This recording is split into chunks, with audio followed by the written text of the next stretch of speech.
നമസ്കാരം. ശബരിമലയിലെ തിരക്ക് നിയന്ത്രണത്തിൽ വന്ന വീഴ്ചയെ രൂക്ഷമായി വിമർശിച്ച് ഹൈക്കോടതി. എല്ലാം ഭദ്രം എന്ന് പറഞ്ഞിട്ട് ഇപ്പോൾ എന്തായി എന്ന് ചോദിച്ച കോടതി മതിയായ ക്രമീകരണമില്ലാതെ ഒരുപാട് തീർത്ഥാടകരെ കടത്തിവിട്ടിട്ട് എന്ത് കാര്യമെന്ന് ആരാഞ്ഞു.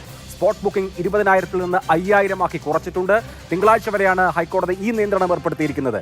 കോടതിയുടെ നടപടികളെ സ്വാഗതം ചെയ്യുകയാണ് ദേവസ്വം ബോർഡ്. തുടർച്ചയായ 2ാം ദിവസവും ശബരിമലയിൽ എന്ത് സംഭവിക്കുന്നുവെന്ന് ചർച്ച ചെയ്യുന്നു സൂപ്പർ പ്രൈം ടൈമിൽ. കണ്ണൻ നായർ സന്നിധാനത്ത് നിന്ന് ചേരുന്നു. ഒപ്പം ഡി സുരേഷ് കുമാർ CPM-നെ പ്രതിനിധീകരിച്ച്, വസന്ത് തെങ്ങുംപള്ളി കോൺഗ്രസിനെ പ്രതിനിധീകരിച്ച്, RV ബാബു ഹിന്ദു ഐക്യവേദിയെ പ്രതിനിധീകരിച്ച്. ആദ്യം കണ്ണനിലേക്ക്. കണ്ണൻ, ഇന്നലത്തെ സാഹചര്യം ഇന്ന് ആവർത്തിക്കപ്പെട്ടില്ല അതേ അർത്ഥത്തിൽ. ഇപ്പോൾ സുഖമായ ദർശനം നടക്കുന്നുണ്ടോ? ഇനിയിപ്പോൾ 5,000 പേരായി സ്പോട്ട് ബുക്കിംഗ് കുറയ്ക്കുന്നതോടുകൂടി ഒരു ദിവസം 75,000 പേർക്കേ ദർശനം സാധ്യമാവുകയുള്ളൂ. ഇന്നലെ കണ്ണൻ തന്നെ പറഞ്ഞിരുന്നു 18-ാം പടി ആ സമയത്ത് 60 പേർ ഒരു മിനിറ്റിൽ എന്ന നിലയിൽ ആണ് കയറുന്നത്. സാധാരണ നിലയിൽ അതിൽ കൂടുതൽ ഉണ്ടാവാറുണ്ട് എന്നൊക്കെ. ഇന്ന് സംവിധാനങ്ങളെല്ലാം ഇൻടാക്റ്റ് ആയിരുന്നോ? എന്താണ് ഇന്ന് അവിടെ കണ്ടത്? ഇന്ന് സംവിധാനങ്ങളെല്ലാം പൂർണ്ണ സജ്ജമായിരുന്നു അഭിലാഷ്. കാര്യം ഇന്ന് 80 മുതൽ 85 പേർ വരെ 18-ാം പടി ചവിട്ടിയിട്ടുണ്ട്. അതായത് പോലീസ് നേരത്തെ വേണമെങ്കിൽ ആ രീതിയിൽ ചെയ്യാമായിരുന്നു എന്നതിന്റെ തെളിവാണ് ഇന്ന് പോലീസുകാർ നടത്തിയ ഒരു പ്രയത്നം എന്ന് പറയേണ്ടത്.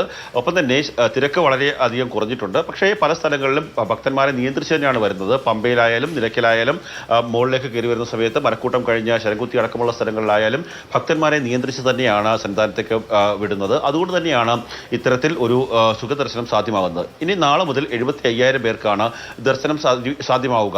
പക്ഷേ 70,000 പേർ സ്പോട്ട് ബുക്ക് ചെയ്തിട്ടുണ്ടെങ്കിൽ പോലും അതിൽ കൂടുതൽ ആൾക്കാരൊന്നും തന്നെ സന്നിധാനത്തേക്ക് വരാൻ സാധ്യതയില്ല. അത്രത്തോളം ആൾക്കാർ സന്നിധാനത്തേക്ക് വരാൻ സാധ്യതയില്ല. ചിലപ്പോൾ യാത്രാ പ്രശ്നം ഉണ്ടാകാം, മറ്റു അസൗകര്യങ്ങളുണ്ടാകാം. പരമാവധി ചിലപ്പോൾ ഒരു 60-65,000 പേർ വരെയാകാം. സ്പോട്ട് ബുക്കിങ്ങിലേക്ക് ഒരു 5,000 പേർ കൂടി വന്നു കഴിഞ്ഞാൽ പരമാവധി ഒരു 70,000 പേർ വരെ ആയിരിക്കും സന്നിധാനത്തേക്ക് എത്തുക. പക്ഷേ അവർക്ക് വേണ്ട മറ്റ് സംവിധാനങ്ങൾ ഉണ്ടാകുന്നില്ല എന്നുള്ളത് തന്നെയാണ് ഏറ്റവും പ്രധാനപ്പെട്ട കാര്യം. ഏറ്റവും എടുത്തു പറയേണ്ടത് ശൗചാലയങ്ങളുടെ കാര്യമാണ്. ശൗചാലയങ്ങളിൽ പലപ്പോഴും വൃത്തിയില്ലാത്ത സാഹചര്യമുണ്ട്. മുറികളിൽ, അതായത് ഡോണർ ഹൗസുകളിൽ നമ്മൾ പൈസ കൊടുത്ത് മുറിയെടുക്കുന്ന സ്ഥലങ്ങളിലൊക്കെ തന്നെ വെട്ടമില്ലാത്ത വെളിച്ചമില്ലാത്ത സാഹചര്യമുണ്ട്. അങ്ങനെയൊക്കെയുള്ള പ്രശ്നങ്ങൾ സന്നിധാനത്ത് നിലനിൽക്കുന്നുണ്ട്. കുടിവെള്ളം കൊടുക്കാൻ ഭക്തന്മാർ ക്യൂവിൽ നിൽക്കുന്ന സമയത്ത് അവർക്ക് ഭക്ഷണവും കുടിവെള്ളവും കൊടുക്കുക എന്നുള്ളത് പരമപ്രധാനമാണ്. അങ്ങനെ വരുമ്പോൾ തന്നെ ഈ ഭക്തരുടെ ഒരു പ്രശ്നങ്ങൾ ഒരു പരിധിവരെ കുറയ്ക്കാൻ സാധിക്കും. പക്ഷേ അങ്ങനെയുള്ള ഒരു സംവിധാനം പൂർണ്ണ സജ്ജതയിലേക്ക് എത്തിയിട്ടില്ല എന്നുള്ളത് തന്നെയാണ് ഏറ്റവും എടുത്തു പറയേണ്ട കാര്യം അഭിലാഷ്. ഒപ്പം ഇന്നുണ്ടായ ഒരു കാര്യം, കണ്ണൻ, ചിലരെങ്കിലും തൊഴാൻ സാധ്യതയില്ല എന്ന് കണ്ട് മടങ്ങുന്ന അവസ്ഥ ഉണ്ടായിരുന്നു. ചിലർ അവിടെ വരെ എത്താതെ തന്നെ മാലയൂരി മടങ്ങിയ സാഹചര്യം ഉണ്ടായിരുന്നു. ആക്കൂട്ടറിലെ ഹൃദ്രോഗികൾ അടങ്ങിയ ഒരു സംഘത്തിന്റെ കാര്യം റിപ്പോർട്ട് ചെയ്യുകയും തുടർന്ന് അവിടെ പോലീസ് സംവിധാനം ഇടപെട്ട് അവർക്ക് ദർശനം സാധ്യമാക്കുകയും ഒക്കെ ചെയ്തു. ഇന്നലത്തേതുപോലെ തൊഴാൻ കഴിയാതെ തിരിച്ചു പോകുന്ന സാഹചര്യം ഇനി ശബരിമലയിൽ ഉണ്ടാകുമോ? ഒരു കാരണവശാലും തൊഴാൻ സാധിക്കാതെ, അതായത് വെർച്വൽ ക്യൂ ബുക്കിംഗ് വഴി വരുന്ന ഒരാൾക്കും ദർശനം സാധ്യമാകാതെ പോകില്ല എന്നുള്ളത് തന്നെയാണ് ഇന്ന് പോലീസ് പറയുന്നത്. പോലീസിന്റെ ചാർജുള്ള ADGP S ശ്രീജിത്തുമായി ഇന്ന് രാവിലെ മുതൽ പലതവണ ഞാൻ സംസാരിച്ചിരുന്നു. അപ്പോൾ അദ്ദേഹം പറയുന്നത് ഇന്ന് ഒരു ഭക്ത സംഘം, അവർ കൊല്ലം ജില്ലയിലെ പാരിപ്പള്ളിയിൽ നിന്ന് വന്നവരാണ്. അവർക്ക് ദർശനം പൂർത്തിയാക്കാൻ സാധിക്കാതെ തിരിച്ച് നിലയ്ക്കലിലേക്ക് പോയ വാർത്ത മാതൃഭൂമി ന്യൂസാണ് റിപ്പോർട്ട് ചെയ്തത്. ആ വാർത്ത അദ്ദേഹത്തിന്റെ ശ്രദ്ധയിൽപ്പെടുകയും ആ സംഘത്തെ നേരെ സന്നിധാനത്തേക്ക് കൊണ്ടുവന്ന് അവർക്ക് ദർശനം സാധ്യമാക്കി. അങ്ങനെ ആർക്കെങ്കിലും ദർശനം സാധ്യമാകുന്നില്ല എങ്കിൽ, അത് വെർച്വൽ ക്യൂ ബുക്ക് ചെയ്തവർക്ക് മാത്രമാണ്, സാധ്യമാകുന്നില്ല എങ്കിൽ കൃത്യമായി പോലീസിനെ അറിയിക്കുക. പോലീസ് അതിനുവേണ്ടിയുള്ള സംവിധാനം ഒരുക്കും എന്ന് തന്നെയാണ് ADGP അറിയിക്കുന്നത്. എല്ലാവർക്കും സുഖദർശനം ഉറപ്പാക്കുക എന്നുള്ളത് തന്നെയാണ്. പക്ഷേ വരും ദിവസങ്ങളിൽ ഞാൻ നേരത്തെ സൂചിപ്പിച്ചതുപോലെ പരമാവധി 70,000 താഴെ ആൾക്കാർക്ക് മാത്രമായിരിക്കും തിങ്കളാഴ്ച വരെയെങ്കിലും ഈ സന്നിധാനത്തേക്കുള്ള ദർശനത്തിന് അവസരമുണ്ടാവുക. അതുകൊണ്ട് തന്നെ വരുന്ന ആൾക്കാർക്കെല്ലാം സുഖകരമായിട്ടുള്ളൊരു ദർശനം സാധ്യമാകുമെന്നുള്ളത് തന്നെയാണ്. മുൻ വർഷങ്ങളിൽ വൃശ്ചികമാസം ആരംഭിച്ചു കഴിഞ്ഞാൽ 1-2 ദിവസം കഴിഞ്ഞു കഴിഞ്ഞാൽ പിന്നെ ഒരു 12 വിളക്ക്, അതായത് വൃശ്ചികം 12-ാം തീയതി വരെ വലിയ തിരക്ക് കുറയുന്ന സാഹചര്യമാണ്. പക്ഷേ നിലവിൽ ഇപ്പോൾ മലയാളികളായിട്ടുള്ള ഐഫമാരുടെ എണ്ണം കുറവാണ്. പക്ഷേ ഇതര സംസ്ഥാനത്തു നിന്നുള്ള ഐഫമാർ കൂടുതലായി എത്തുന്നു. അവരെല്ലാം വെർച്വൽ ക്യൂ വഴി ബുക്ക് ചെയ്തിട്ടാണ് വരുന്നത്. അതുകൊണ്ട് തന്നെ വെർച്വൽ ക്യൂ വഴി ബുക്ക് ചെയ്യുന്ന ആൾക്കാർ, അതുകൊണ്ടാണ് ഞാൻ ആദ്യം സൂചിപ്പിച്ചത്, വെർച്വൽ ക്യൂ വഴി പരമാവധി 65,000, 70,000 എത്തിയില്ലെങ്കിൽ പോലും 65,000 വരെയെങ്കിലും ആൾക്കാർ എത്താൻ സാധ്യതയുണ്ട്. ആ ഉള്ള ആൾക്കാരും ഈ സ്പോട്ട് ബുക്കിങ്ങോട് വരുമ്പോഴത്തേക്കും ഏതാണ്ട് 68-70, പരമാവധി 70,000 വരെ ആൾക്കാരിലേക്ക് എത്തും എന്നുള്ളത് തന്നെയാണ് നമുക്ക് മനസ്സിലാക്കുന്നത്. അങ്ങനെയാണെങ്കിൽ ദർശനം സുഗമമാവും. ഇന്നലെ 1,00,000-ന് മുകളിലായിരുന്നു ഭക്തർ എത്തിയത്. അപ്പോൾ 1,00,000-ലധികം ആളുകളെ ഉൾക്കൊള്ളുക എന്ന് പറയുന്നത് സന്നിധാനത്തെ സംബന്ധിച്ച് ബുദ്ധിമുട്ടാണ്. അതുകൊണ്ടാണ് അവിടെ ഇന്നലെ അഭൂതപൂർവമായ വിധത്തിലുള്ള തിക്കും തിരക്കും ഉണ്ടായതും. ശ്രീ ഡി സുരേഷ് കുമാർ, ഇന്ന് ഹൈക്കോടതി വളരെ രൂക്ഷമായ ഭാഷയിൽ ചില ചോദ്യങ്ങൾ ദേവസ്വത്തോട് ചോദിച്ചു. നിങ്ങൾ പറഞ്ഞതൊന്നും നടന്നില്ലല്ലോ, പറഞ്ഞതൊന്നും നടത്താതെ ഭക്തരെ അനിയന്ത്രിതമായി അങ്ങോട്ട് പ്രവേശിപ്പിച്ചുകൊണ്ടിരുന്നിട്ട് കാര്യമില്ല എന്ന് കേരള ഹൈക്കോടതിക്ക് തന്നെ പറയേണ്ടി വരികയാണ്. ഇപ്പോൾ ദേവസ്വവുമായി ബന്ധപ്പെടുന്ന എല്ലാ വിഷയത്തിലും കോടതിക്ക് ഇടപെടേണ്ടി വരികയാണ്. അവിടെ ഭക്തർക്ക് ഒരുക്കേണ്ട ക്രമീകരണത്തിന്റെ കാര്യത്തിലും ഇങ്ങനെ കോടതിക്ക് ഇടപെടേണ്ടി വരുന്നത് ഇത്രയും മോശമാണ് ദേവസ്വം ഭരണം എന്നുള്ളത് കൊണ്ടാണല്ലോ. ബഹുമാനപ്പെട്ട ഹൈക്കോടതിയുടെ ദേവസ്വം ബെഞ്ചിൻ്റെ നിർദ്ദേശാനുസരണമാണ് ശബരിമലയിലെ ദൈനംദിന കാര്യങ്ങൾ നടക്കുന്നത് എന്നത് എല്ലാവർക്കും അറിയാവുന്ന കാര്യമാണ്. അപ്പോൾ അത്തരത്തിൽ ചില ആശങ്കകൾ പങ്കുവയ്ക്കുകയും ചോദ്യങ്ങൾ ചോദിക്കുകയും തീരുമാനങ്ങൾ കൈക്കൊള്ളുകയും ചെയ്യുന്നതിൽ ദേവസ്വം ബെഞ്ചിന് ഒരു നിർണായകമായ റോളുണ്ട്. അതുകൊണ്ട് തന്നെ ഇത്തരത്തിലുള്ള ചോദ്യങ്ങൾ ചോദിക്കുന്നതിനോടൊപ്പം തന്നെ യഥാർത്ഥ കാരണം കണ്ടെത്തിയ കാര്യങ്ങൾക്ക് ആ വിഷയമതകൾക്ക് ശാശ്വതമായ പരിഹാരമുണ്ടാക്കുന്നതിന് വേണ്ടിയിട്ടുള്ള ഇടപെടലും ദേവസ്വം ബെഞ്ചിൻ്റെ നിർദ്ദേശാനുസരണം ഉണ്ടായിട്ടുണ്ട് എന്നുള്ളത് നമുക്കെല്ലാവർക്കും ആശ്വാസം പകരുന്ന ഒരു കാര്യമാണ്. അവിടെ സുരേഷ് കുമാർ, ഇപ്പോൾ സ്പോട്ട് ബുക്കിംഗ് വഴി 20,000 പേർക്കായിരുന്നു അവസരം ഉണ്ടായിരുന്നത്. കഴിഞ്ഞ തവണത്തെ ക്രമീകരണം അങ്ങനെയായിരുന്നു. 70,000 വെർച്വൽ ക്യൂ, 20,000 സ്പോട്ട് ബുക്കിംഗ്. അവിടെ സംവിധാനങ്ങൾ ഒരുക്കാൻ മതിയായ വണ്ണം കഴിയാത്തത് കൊണ്ടാണ് 20,000 എന്നുള്ളത് 5,000 കുറച്ചത് യഥാർത്ഥത്തിൽ.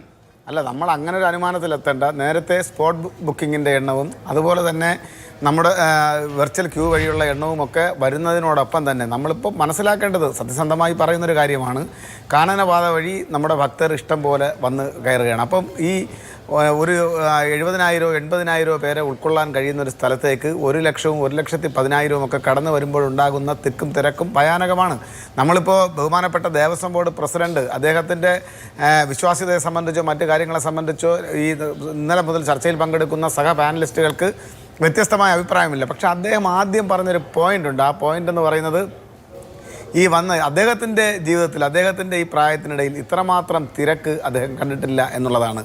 ആ തിരക്കെന്ന് പറയുന്നത് നമ്മൾ മനസ്സിലാക്കേണ്ടുന്ന ഒരു കാര്യം, വിശ്വാസികൾ വളരെ വലിയ രീതിയിലേക്ക് ശബരിമലയിലേക്ക് കടന്നു വരികയാണ്.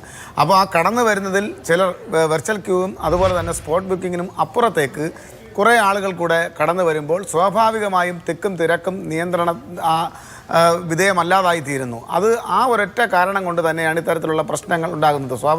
ആ വരവ് അത് നമുക്ക് പടി കയറ്റി വിടുന്നതിലുണ്ടാകുന്ന കുറവ് വരുന്നു. മറ്റു കാര്യങ്ങളെല്ലാം അത് വല്ലാതെ അഫക്റ്റ് ചെയ്യുന്നത് കൊണ്ടാണ് ഈ രൂപത്തിൽ വളരെ കുറച്ച് ദിവസങ്ങൾക്ക് വേണ്ടിയിട്ട് മറ്റൊരു ക്രമീകരണം നടത്തുവാൻ വേണ്ടി ബഹുമാനപ്പെട്ട ഹൈക്കോടതി ദേവസ്വം ബെഞ്ചിൻ്റെ നിർദ്ദേശം വന്നിട്ടുള്ളത്.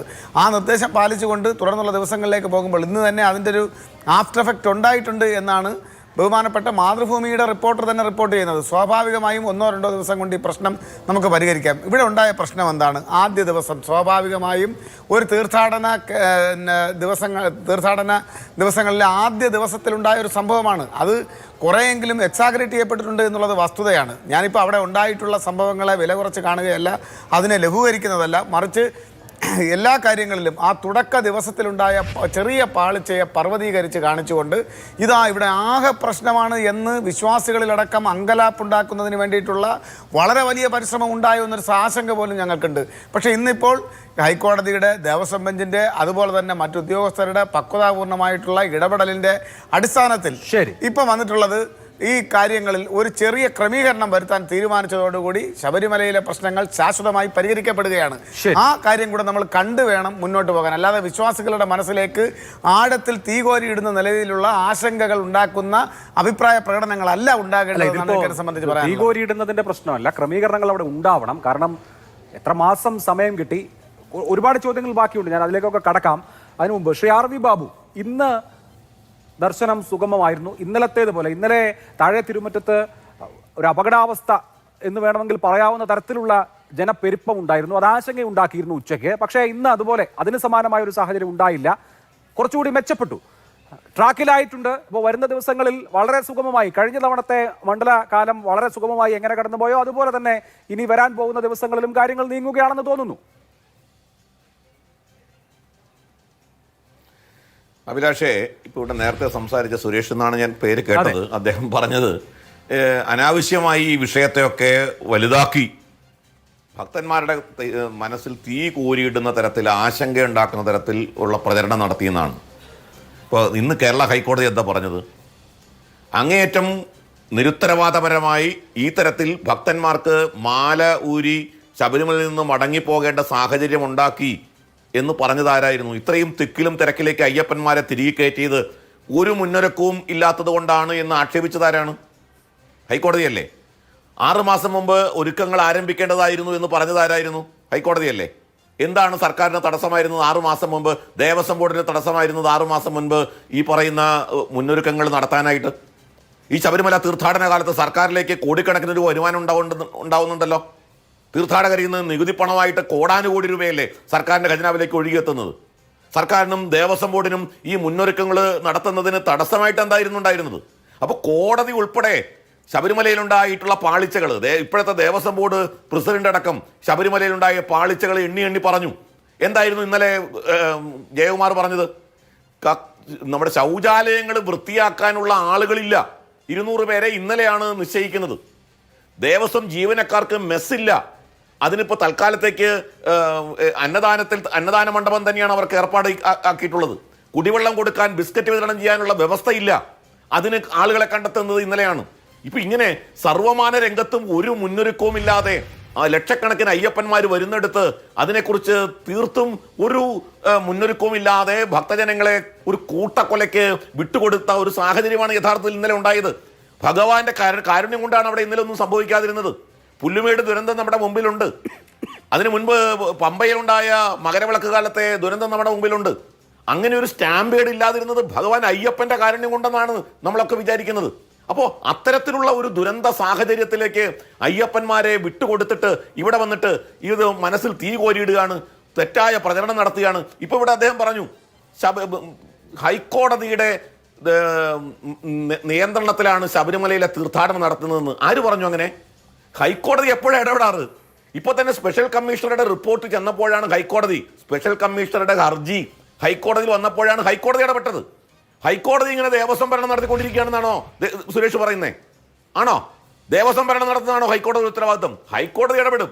ഹൈക്കോടതിയിൽ ഹർജി ആവുമ്പോൾ അല്ലെങ്കിൽ ചിലപ്പോൾ ചില ഇഷ്യൂസ് വരുമ്പോൾ സ്വമേധയാ ഏറ്റെടുക്കും, സ്വമേധയാ ഹർജിയായിട്ട് സ്വീകരിക്കും. അങ്ങനെ ഹൈക്കോടതിക്ക് ഇടപെടേണ്ട സാഹചര്യം എപ്പോഴാണ് വരുന്നത്? ഈ ഉത്തരവാദിത്വം കാണിക്കാതെ നിരുത്തരവാദപരമായി യാതൊരു മുന്നൊരുക്കവും നടത്താതെ അയ്യപ്പന്മാരെ ദുരിതക്കയത്തിലേക്ക് തള്ളിയിടുന്ന സാഹചര്യങ്ങൾ ഉണ്ടാകുമ്പോൾ ഹൈക്കോടതി ഇടപെടുന്നു. അപ്പോൾ ഹൈക്കോടതിക്ക് ഇടപെടാനുള്ള സാഹചര്യം ഉണ്ടാക്കിയതിന്റെ ഉത്തരവാദികളാരാ?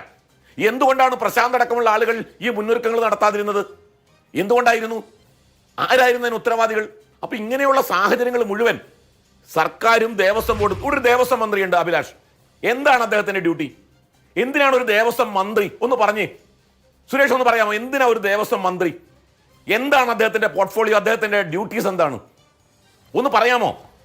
അദ്ദേഹത്തിന് ഉത്തരവാദിത്വമില്ലേ? ഒരു പുതിയ ദേവസ്വം ബോർഡ് ആണ് വരാൻ പോകുന്നത്. ആ ദേവസ്വം ബോർഡിന് കാര്യങ്ങൾ ചെയ്യാൻ കുറെ കൂടി സമയം വേണ്ടി വരും.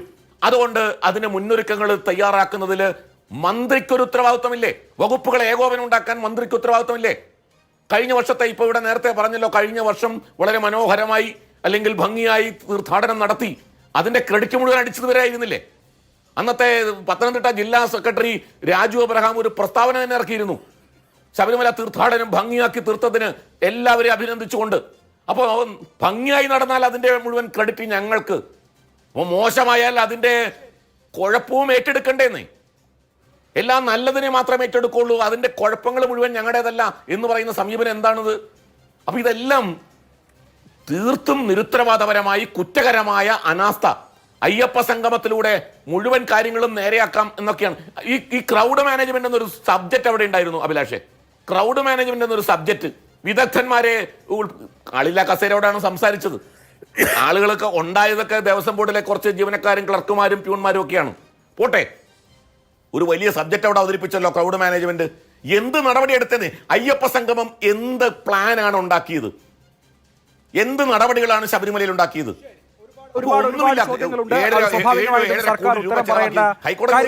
ഞാൻ അതിലേക്ക് വരാം. ശ്രീ വസന്ത തെങ്ങുംപള്ളി, എങ്ങനെയാണ് പ്രതിപക്ഷം ഈ വിഷയത്തെ കാണുന്നത്? ഒരു ദിവസം അപ്രതീക്ഷിതമായി തിരക്കുണ്ടായി, അവിടെ സ്വാഭാവികമായ ബുദ്ധിമുട്ടുണ്ടായി. 2ാം ദിവസമാകുമ്പോഴേക്ക് കാര്യങ്ങൾ ഓക്കെ ആവുന്നു. ഇനി സന്നിധാനത്ത് പ്രശ്നങ്ങൾ ഉണ്ടാവില്ല എന്ന് ദേവസ്വം ബോർഡിന് ആത്മവിശ്വാസമുണ്ട്. കാര്യങ്ങൾ സുഗമമായി പോവുകയല്ലേ? തിരക്ക് മാത്രമാണോ ശ്രീ അഭിലാഷ്? ഇന്നലെ എന്താണ് ദേവസ്വം ബോർഡിന്റെ പ്രസിഡന്റ് ശ്രീ കെ ജയകുമാർ പറഞ്ഞത്? വിസർജ്യം മാറ്റാൻ പോലും സാധിക്കുന്നില്ല ബയോ ടോയ്ലറ്റുകളിലും മറ്റുള്ള ടോയ്ലറ്റുകളിലും. അവിടെ ക്യൂ നിൽക്കുന്ന അയ്യപ്പ ഭക്തർക്ക് സമയാസമയത്ത് വെള്ളം എത്തിച്ചു കൊടുക്കാൻ സാധിക്കുന്നില്ല. അതായത് അത്തരത്തിലുള്ള മുന്നൊരുക്കങ്ങൾ ഒന്നും തന്നെ ഈ സർക്കാർ നടത്തിയില്ല എന്നുള്ളതാണ്. അങ്ങനെ മുന്നൊരുക്കം നടത്തിയില്ല എന്ന് മാത്രമല്ല, കഴിഞ്ഞ മണ്ഡലകാലത്തും അതിനു മുമ്പുമൊക്കെയും ഈ വെള്ളം കൊടുക്കുന്നതുമായി ബന്ധപ്പെട്ട് ഈ പറയുന്ന സംഘടനകളെ, വിവിധ സംഘടനകളെ സംയോജിപ്പിക്കാറുണ്ടായിരുന്നു. സ്വയം പര്യാപ്തമായ സംഘടനകൾ, വിവിധ യൂത്ത് ഓർഗനൈസേഷനുകൾ, ഇവർക്കെല്ലാം അവിടേക്ക് അവസരമുണ്ടായിരുന്നു. ഈ തവണ അവരെ ഒഴിച്ചു നിർത്തി. അങ്ങനെ ഒഴിച്ചു നിർത്തിയപ്പോൾ എന്ത് ചെയ്തു? ഡെയിലി വേജസിന് വെള്ളം കൊടുക്കാൻ ആൾക്കാരെ എടുക്കേണ്ടതായി വന്നു. അവരെ കൃത്യമായി എടുക്കാൻ സാധിച്ചില്ല. 1, 2, പമ്പയിൽ നിന്ന് സന്നിധാനത്തേക്ക് വെള്ളം എത്തിക്കാൻ വേണ്ടി ഒരു പദ്ധതി ഇവർ നടപ്പിലാക്കുകയും അത് കമ്മീഷൻ ചെയ്യുകയും ചെയ്തുവെങ്കിലും അതിലൂടെ കാറ്റല്ലാതെ വെള്ളം വരുന്നില്ല എന്നൊരു അവസ്ഥയുണ്ട്. 3, അവർ കേന്ദ്ര ബറ്റാലിയനെ ആവശ്യപ്പെട്ടു. കേന്ദ്ര ബറ്റാലിയനെ ആവശ്യപ്പെടുമ്പോൾ ബീഹാർ തെരഞ്ഞെടുപ്പുമായി ബന്ധപ്പെട്ട് കേന്ദ്ര ബറ്റാലിയൻ അവിടെയായിരുന്നു. ആ കേന്ദ്ര ബറ്റാലിയൻ അവിടെ നിന്ന് തിരിച്ചു കേരളത്തിലെത്തണമെങ്കിൽ സ്വാഭാവികമായും കോയമ്പത്തൂർ റിപ്പോർട്ട് ചെയ്യേണ്ടതായിട്ടുണ്ട്. അങ്ങനെ കോയമ്പത്തൂരിൽ റിപ്പോർട്ട് ചെയ്ത് അവർ കേരളത്തിലേക്ക് എത്താൻ താമസമുണ്ടാകുമെന്ന് കേന്ദ്ര ബറ്റാലിയൻ കൃത്യമായി കേരളത്തെ അറിയിച്ചിരുന്നു. അങ്ങനെ അറിയിച്ചിട്ടും കേരളം അവിടെ ആവശ്യമായ അധികം പോലീസിനെ വിന്യസിച്ചില്ല.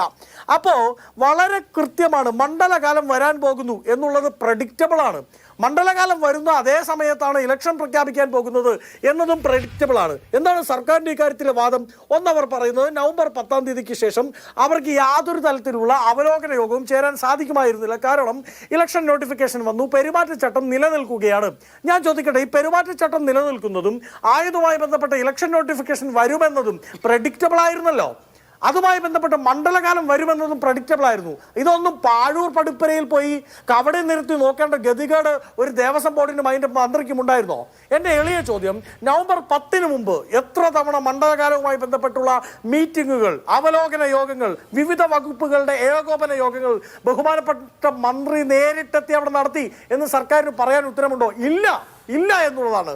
കാരണം ഇവർ ആഗോള അയ്യപ്പ സംഗമം എന്ന തട്ടിപ്പിന്റെ പുറകെയായിരുന്നു. ഇവർ അവിടെ നടത്തിയ തട്ടിപ്പുമായി ബന്ധപ്പെട്ട് വിവിധ കേസുകൾ, ഹൈക്കോടതിയുടെ അടിക്കടിക്കുള്ള ചോദ്യങ്ങൾ, ഇവിടുത്തെ പ്രതിപക്ഷ സംഘടനകളുടെ സമരങ്ങൾ ആയതുമായി ബന്ധപ്പെട്ടുള്ള പ്രശ്നത്തിൽ ചുഴലിൽപ്പെട്ട് കിടക്കുകയായിരുന്നു. ആ സമയത്ത് അത് ന്യായീകരിക്കാൻ ആവശ്യമായ ക്യാപ്സ്യൂളുകൾ ക്രിയേറ്റ് ചെയ്യാൻ വേണ്ടി ഇവർ ഇറങ്ങി പുറപ്പെട്ടു. ആ സമയത്ത് ഇവർക്ക് എന്ത് മണ്ഡലകാലം, എന്ത് അയ്യപ്പൻ, എന്ത് ഭക്തർ എന്നുള്ള നിലപാടിലായിരുന്നു. പണ്ടൊക്കെ ശ്രീ അഭിലാഷ്, നമ്മൾ പ്രാർത്ഥിച്ചുകൊണ്ടിരുന്നത് അയ്യപ്പൻ്റെ അടുത്ത് പോയി വിശ്വാസികളായിട്ടുള്ളവർ പ്രാർത്ഥിക്കും, കാനനവാസ അയ്യപ്പ ഞങ്ങളെ എല്ലാം കാത്തു രക്ഷിക്കണമേ എന്ന്. എന്നാൽ ഇന്ന് പാവപ്പെട്ട വിശ്വാസികൾക്ക് അവിടെ പോയി പ്രാർത്ഥിക്കേണ്ട ഗതികേടാണ്. കാനനവാസ അയ്യപ്പ നിന്നെ നീ തന്നെ കാത്തോണേ എന്ന്. കാരണം അയ്യപ്പനെ മുതൽ അരവണ വരെയുള്ള എല്ലാത്തിലും, ശബരിമലയുമായി ബന്ധപ്പെട്ട എല്ലാത്തിലും അപാകതകളാണ് ഈ സർക്കാരിന്റെ കാലത്ത്, എല്ലാത്തിലും അഴിമതികളാണ് ഈ സർക്കാരിന്റെ കാലത്ത്. എന്ത് മുന്നൊരുക്കം നടക്കാൻ സാധിക്കും? ഞാൻ കെ ജയകുമാറിനെ അഭിനന്ദിക്കുകയാണ്. കാരണം അദ്ദേഹം സത്യസന്ധമായ ഉത്തരം ഇന്നലെ പറഞ്ഞു. ഇതാ ഇവിടെ ടോയ്ലറ്റുകളില്ല, ആവശ്യമായ, അതായത് 1.5 ലക്ഷത്തോളം ഭക്തർ പ്രതിദിനം വരുന്നു എന്ന കണക്ക് നിൽക്കുമ്പോൾ അവിടെ 1500 ടോയ്ലറ്റാണുള്ളത്. ഞാൻ ചോദിക്കട്ടെ, പമ്പയിൽ, നിലയ്ക്കൽ അവിടെ വിരിവെക്കാനുള്ള സൗകര്യങ്ങൾ, അടിസ്ഥാന സൗകര്യങ്ങൾ ചെയ്തു കൊടുത്തിട്ടുണ്ടോ? സ്പോട്ട് ബുക്കിംഗുമായി ബന്ധപ്പെട്ട് സർവകക്ഷി യോഗത്തിൽ കോൺഗ്രസ് ആവശ്യപ്പെട്ടതാണ് മിനിമം 10 കൗണ്ടർ വേണം. എന്നാൽ അവിടെ ഉള്ളത് 3 കൗണ്ടറാണ്. ഇന്നലെ അവർ അത് 7 കൗണ്ടറാക്കാൻ തീരുമാനിച്ചു. പക്ഷേ ഞാൻ പറയും, ഇപ്പോൾ ആന്ധ്രയിൽ നിന്ന്, തമിഴ്നാട്ടിൽ നിന്ന്, അവിടെ നിന്നൊക്കെ വരുന്ന അയ്യപ്പ ഭക്തർ ഒരു ടീമായിട്ടാണ് വരുന്നത്. ഒരു ഗുരുസ്വാമിയുടെ കീഴിൽ ചിലപ്പോൾ 10 അയ്യപ്പ ഭക്തർ വരും. അവർ സ്പോട്ട് ബുക്കിംഗ് പ്രതീക്ഷിച്ചായിരിക്കും വരിക. അങ്ങനെ വരുന്നത് 5 പേർക്കായിരിക്കും സ്പോട്ട് ബുക്കിംഗ് കിട്ടുക. ഞാൻ ചോദിക്കട്ടെ, ബാക്കി 5 പേരുണ്ടല്ലോ ഈ ഗുരുസ്വാമിയുടെ കീഴിൽ വന്നവർ, അവർ പിറ്റേ ദിവസത്തേക്ക് കാത്തിരിക്കണം. അങ്ങനെ കാത്തിരിക്കാൻ അവർക്കവിടെ ആ കാത്തിരിക്കുന്നവർക്ക് താമസിക്കാനോ തലചായ്ക്കാനോ ഉള്ള സൗകര്യം സർക്കാർ ചെയ്തു കൊടുക്കട്ടെ. പോട്ടെ, ഒരു നേരത്തെ അന്നം കൊടുക്കാനുള്ള സൗകര്യം വേണ്ടേ? ഒരു നേരത്തെ വെള്ളം കൊടുക്കാനുള്ള സൗകര്യം വേണ്ടേ? അതുപോലും ചെയ്തു കൊടുക്കാൻ സാധിക്കാതെ ഇതെല്ലാം ദേവസ്വം ബെഞ്ചാണ് എന്ന് വിളിച്ചു പറഞ്ഞാൽ അത് അരിയാഹാരം കഴിക്കുന്നവർ വിശ്വസിക്കുമെന്ന് ബഹുമാനപ്പെട്ട സുരേഷ് കുമാർ വിശ്വസിക്കരുത്. കാരണം അങ്ങിപ്പോൾ പറയുന്നത് പോലും കോടതി ലക്ഷ്യമാണ്. കോടതിയാണോ അവിടെ ഈ മുന്നൊരുക്കങ്ങൾ നടത്തേണ്ടത്? ബഹുമാനപ്പെട്ട കേരളത്തിന്റെ ഹൈക്കോടതി അവിടെ വന്ന് ഈ മുന്നൊരുക്കങ്ങൾ നടത്തണമെന്നാണ് നിങ്ങൾ പറയുന്നത്? അതിനാണെന്നേ ഈ അയ്യപ്പ ഭക്തരുടെ അടക്കം പൈസ എടുത്തുകൊണ്ട്, അവരുടെ അടക്കം ടാക്സ് പണം എടുത്തുകൊണ്ട് 30-35 പേഴ്സണൽ സ്റ്റാഫിനെയും വെച്ച് എൻ്റെ ജില്ലയിൽ നിന്ന് തന്നെയുള്ള ഒരു വ്യക്തിയെ പിടിച്ച് ദേവസ്വം ബോർഡിന്റെ മന്ത്രിയാക്കി വെച്ചിരിക്കുന്നത്. അയാൾക്ക് എന്താ പണി? ശ്രീ അഭിലാഷ് അങ്ങ് ശ്രദ്ധിച്ചു കാണും. 1500 രൂപയാണ് ഗ്ലോബൽ അയ്യപ്പ സമ്മിറ്റിൽ വന്ന ഒരാൾക്ക് വെൽക്കം ഗിഫ്റ്റിന് മാറ്റിവെച്ചത്. വെൽക്കം ഗിഫ്റ്റിന് 1500 രൂപ. ആ പൈസ എടുത്ത് മാറ്റി വെച്ചാൽ അവിടെ വരുന്ന അയ്യപ്പ ഭക്തർക്ക് വെള്ളം കൊടുക്കാമായിരുന്നു. വെള്ളം പോലും ഇല്ലാതെ കുഴഞ്ഞു വീഴുന്ന അയ്യപ്പ ഭക്തരെ കണ്ടൊരു മണ്ഡലകാലം കടന്നു പോകുമ്പോൾ എന്തൊരു നാണക്കേടാ. നമ്മൾ പ്രഡിക്റ്റബിൾ അല്ല എന്ന് പറഞ്ഞു. ഞാൻ ഒരാളുടെ വാക്കുകളെ ഒരു 10 സെക്കൻഡ് ഒരാളുടെ വാക്കുകളെ കോട്ട് ചെയ്യാം. ഇതാ വരുന്ന മണ്ഡലകാലം ഈ സംസ്ഥാനം കണ്ടിട്ടില്ലാത്ത രീതിയിൽ അയ്യപ്പ ഭക്തർ ഒഴുകിയെത്താൻ പോകുന്നു. അങ്ങനെ ലോകത്തിലെ ഏറ്റവും പ്രധാനപ്പെട്ട തീർത്ഥാടന കേന്ദ്രമായി ശബരിമല മാറും എന്ന് പറഞ്ഞത് കോൺഗ്രസ് അല്ല, ഹൈക്കോടതിയല്ല, അത് നിങ്ങളുടെ മുഖ്യമന്ത്രി പിണറായി വിജയനാണ്. ഗ്ലോബൽ അയ്യപ്പ സമ്മിറ്റിൽ അവിടെ വന്ന് അദ്ദേഹം തന്നെ പ്രൊഡിക്റ്റ് ചെയ്തു, ഇതാ 3 ഇരട്ടി അയ്യപ്പ ഭക്തർ ഈ മണ്ഡലകാലത്ത് വരാൻ പോകുന്നു. പിണറായി വിജയൻ പറഞ്ഞതുപോലും കേൾക്കാൻ ഈ പറയുന്ന നിങ്ങളുടെ മന്ത്രിക്ക് സാധിച്ചില്ലേ? അതുപോലും കേട്ട് അതിനെപ്പോലും വിശ്വാസത്തിലെടുത്ത് ആവശ്യമായ മുന്നൊരുക്കങ്ങൾ നടത്താൻ പറ്റാത്ത അമ്പെ പരാജയപ്പെട്ടൊരു സർക്കാരാണുള്ളത്. അവർക്ക് എല്ലാ കാലത്തും ശബരിമലയെ ഒന്നെങ്കിൽ കൊള്ളയടിക്കണം, അല്ലെങ്കിൽ അവിടുത്തെ ആചാരങ്ങളെ ആക്ഷേപിക്കണം, അല്ലെങ്കിൽ ആ ആചാരങ്ങളെ തച്ചു തകർത്ത് അതിൻ്റെ അകത്ത് നവോത്ഥാന നായകൻ അതൊക്കെയാണ് കോൺഗ്രസിന്റെ ചാർജസ്. വോട്ട് പിടിക്കാൻ നോക്കണം. ശരി, കണ്ണൻ, ഇവിടെ ഇപ്പോൾ ഉന്നയിക്കപ്പെട്ട ഒരു പ്രശ്നമുണ്ടല്ലോ, അതായത് സ്പോട്ട് ബുക്കിംഗ് 5000-ലേക്ക് നിജപ്പെടുത്തുമ്പോൾ വെർച്വൽ ക്യൂ വഴി ബുക്ക് ചെയ്ത് വന്നിരുന്ന ആളുകളുടെ ഇടയിൽ തന്നെ ഇപ്പോൾ 1-2 ആളുകൾക്ക് അല്ലെങ്കിൽ കുറച്ച് ആളുകൾക്ക് ആ സൗകര്യം പ്രയോജനപ്പെടുത്താൻ കഴിഞ്ഞില്ല എങ്കിൽ ആ സംഘത്തോടൊപ്പം വന്ന ബാക്കിയുള്ള ആളുകൾ എന്ത് ചെയ്യും?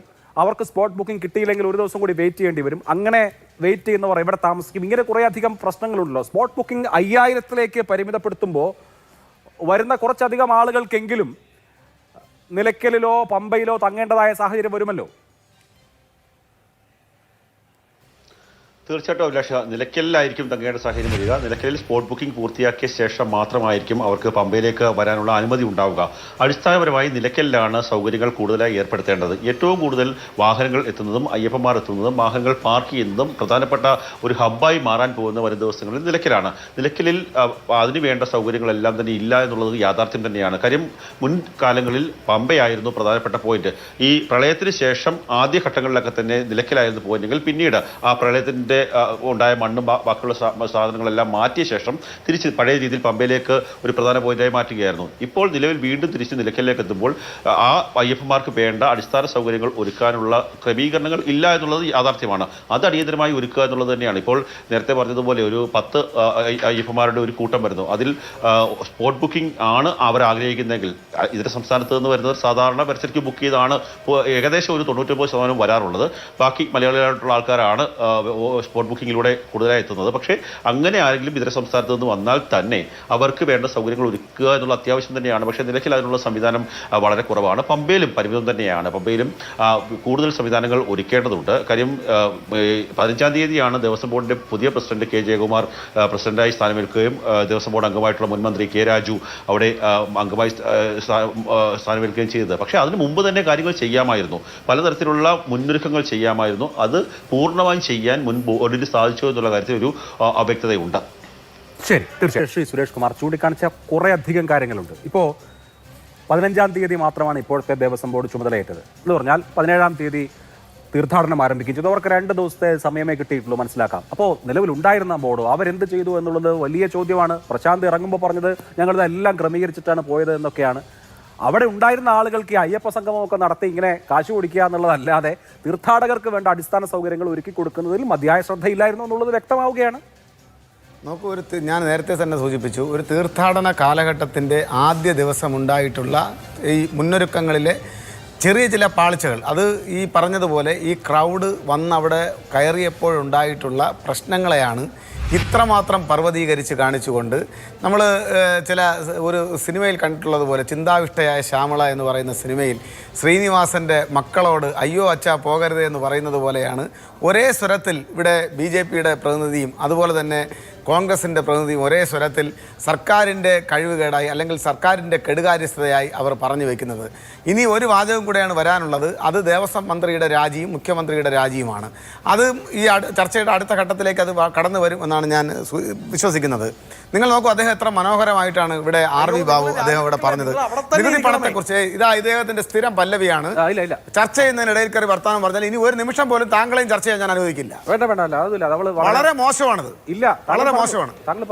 ഭീഷണിയൊന്നും വേണ്ട. ഭീഷണി തന്നെ നിരന്തരം ചർച്ച ചെയ്യുമ്പോൾ നിങ്ങളുടെ ചർച്ചയിൽ ഞാൻ കേട്ടിരിക്കണം. നിങ്ങൾ പറയുന്നത് ഞാൻ പറയുന്ന സമയത്ത് നിങ്ങൾ ഇടപെടുന്നത് ഏത് രീതിയാണ്? അല്ലല്ല, നിങ്ങൾ ഇങ്ങനെ ഇടപെട്ടാൽ, നിങ്ങൾ ഇങ്ങനെ മര്യാദ ഇടപെട്ടാൽ, നിങ്ങളുടെ ചർച്ചയിൽ നിരന്തരമായി ഞാനും ഇടപെടും എന്നാണ് ഞാൻ പറഞ്ഞത്. അത് ഭീഷണിയാണെന്നുണ്ടെങ്കിൽ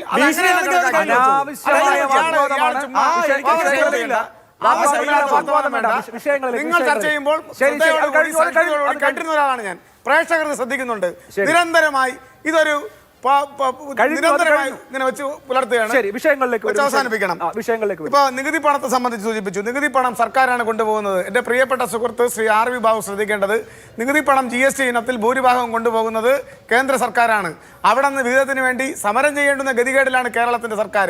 ഇതെല്ലാം ജനങ്ങളടുത്ത് പറഞ്ഞ് തെറ്റിദ്ധരിപ്പിക്കുന്ന നിലയിലേക്ക് നിങ്ങൾ പറയുന്നത് തെറ്റായൊരു കാര്യമാണ്. ഇവിടെ BJPയുടെ പ്രതിനിധിയേക്കാൾ എത്ര മനോഹരമായിട്ടാണ് കേന്ദ്ര ദ്രുതകർമ്മ സേനയുടെ സേവനത്തെ സംബന്ധിച്ച് കോൺഗ്രസിന്റെ പ്രതിനിധി പറഞ്ഞത്. എന്തെല്ലാം ന്യായീകരണമാണ് അദ്ദേഹം ഇവിടെ പറഞ്ഞ് മെഴുകിയത്. അതാണോ സംഭവം? 12/9/2025 ഞങ്ങൾ അപേക്ഷ കൊടുത്തതാണ് സംസ്ഥാന ഗവൺമെൻറ്. ആ കൊടുത്ത അപേക്ഷയെ ബീഹാറിൻ്റെ ഇലക്ഷനെ സംബന്ധിച്ച് പറഞ്ഞുകൊണ്ട് നീട്ടിക്കൊണ്ടുപോയി. ഇപ്പോൾ ഇലക്ഷൻ കഴിഞ്ഞു, റിസൾട്ട് കഴിഞ്ഞ് എത്ര ദിവസമായി.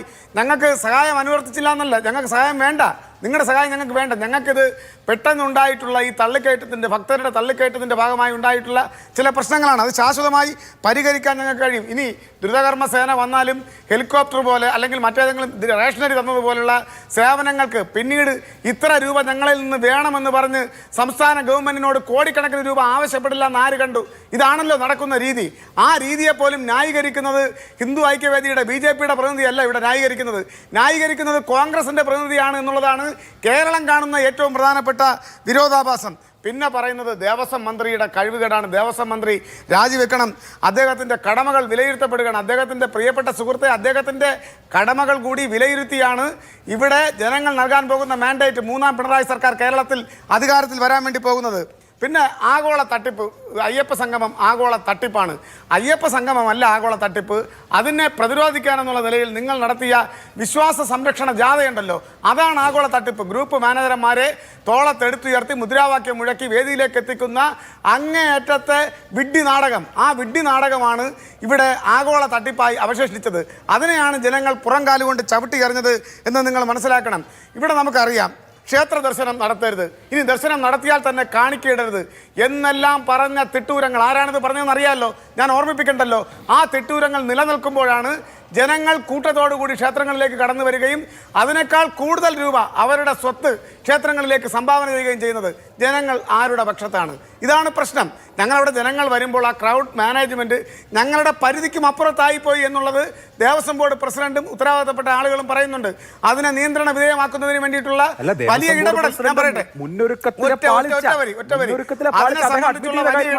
നടക്കുകയാണ്. ഇവിടുത്തെ പ്രശ്നം എന്താണ്? കഴിഞ്ഞ കുറേ കാലമായി ശബരിമലയിൽ വരാൻ പോകുന്നത് ഇതാണ്. അവിടെ വലിയ നിലയിലുള്ള ഭക്തജന തിരക്ക് വരാൻ പോവുകയാണ്.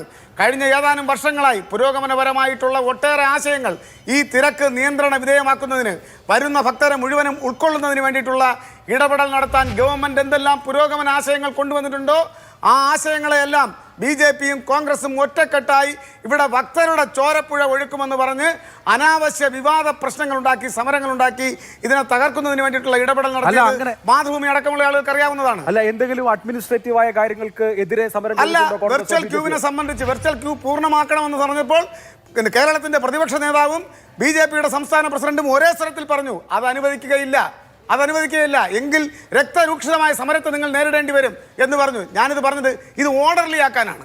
ഭക്തജന തിരക്ക് ഓർഡർലി ആക്കിയാൽ ഒരു പരിധിവരെ, ഇത് കാനന മേഖലയിൽ നിലനിൽക്കുന്ന ഒരു പരിപാവനമായ ക്ഷേത്രമാണ്. അപ്പോൾ സ്വാഭാവികമായും ഇത് ഓർഡർലി ആക്കാതെ, ഇത് വെർച്വൽ ക്യൂ വഴി ഓർഡർലി ആക്കാതെ ഒരു ഇഞ്ച് പോലും നമുക്ക് മുന്നോട്ട് പോകാൻ കഴിയില്ല ഈ മാറിയ കാലഘട്ടത്തിൽ. ആർക്കാണ് അറിയാത്തത്?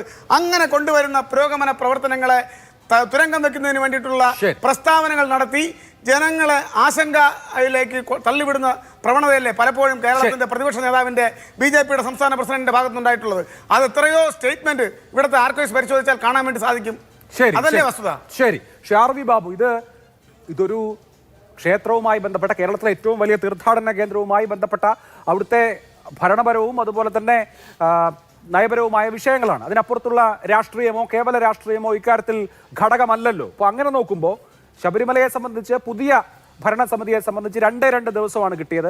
പുതിയ നായകർ വന്നിട്ട് തൊട്ടടുത്ത ദിവസം തന്നെ തീർത്ഥാടനം ആരംഭിച്ചു. അപ്പോൾ മുമ്പുള്ള ബോർഡ് അതുവരെയുള്ള ദിവസങ്ങളിൽ അവലോകനങ്ങളൊക്കെ നടത്തി കൃത്യമായി എല്ലാം അതാത് സ്ഥാനത്താണെന്ന് ഉറപ്പുവരുത്തേണ്ട ബാധ്യതയുള്ള ബോർഡാണ്. അവർക്ക് വീഴ്ച പറ്റിയോ ഇല്ലയോ എന്നുള്ളത് പരിശോധിക്കപ്പെടേണ്ടതുമാണ്. പക്ഷേ പുതിയ ബോർഡിനെ സംബന്ധിച്ച് 2 ദിവസത്തെ സമയമേ കിട്ടിയിട്ടുള്ളൂ.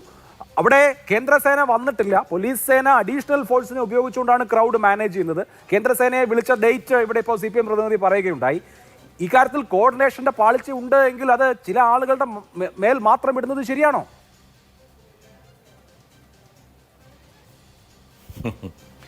ആദ്യമേ തന്നെ ഞാൻ പറയും, ഈ കേന്ദ്രസേനയുടെ കാര്യത്തിൽ ഇന്ന് ജയകുമാർ പറഞ്ഞിട്ടുണ്ടല്ലോ, ഞങ്ങൾ കേന്ദ്രസേനയെ വിളിക്കുന്നതിൽ കാലതാമസം വരുത്തി, അങ്ങനെ ഒരു കാലതാമസം വന്നിട്ടുണ്ട് എന്നതിനെ സംബന്ധിച്ച് ജയകുമാറല്ലേ എന്ന് പറഞ്ഞിട്ടുള്ളത്. ഇന്ന് അതിൻ്റെ വാർത്തകൾ പത്രങ്ങളിൽ വന്നിട്ടുണ്ടല്ലോ, മീഡിയാസ് കവർ ചെയ്തിട്ടുണ്ടല്ലോ. അപ്പോൾ കേന്ദ്രസേന, ഇനി കേന്ദ്രസേന വന്നോ വന്നില്ല എന്നതിനെ ബേസ് ചെയ്തിട്ടാണോ ഈ തിരക്കുകൾ മുഴുവൻ ഉണ്ടായത്? അങ്ങനെയാണോ?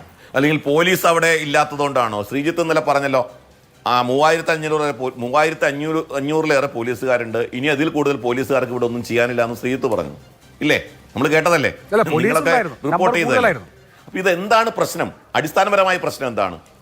അതെ, കൂടുതലായിരുന്നു. അപ്പോൾ കേന്ദ്രസേനയുണ്ടോ അല്ലെങ്കിൽ പോലീസ് ഉണ്ടോ എന്നുള്ളതൊന്നും ഒരു വിഷയമല്ല.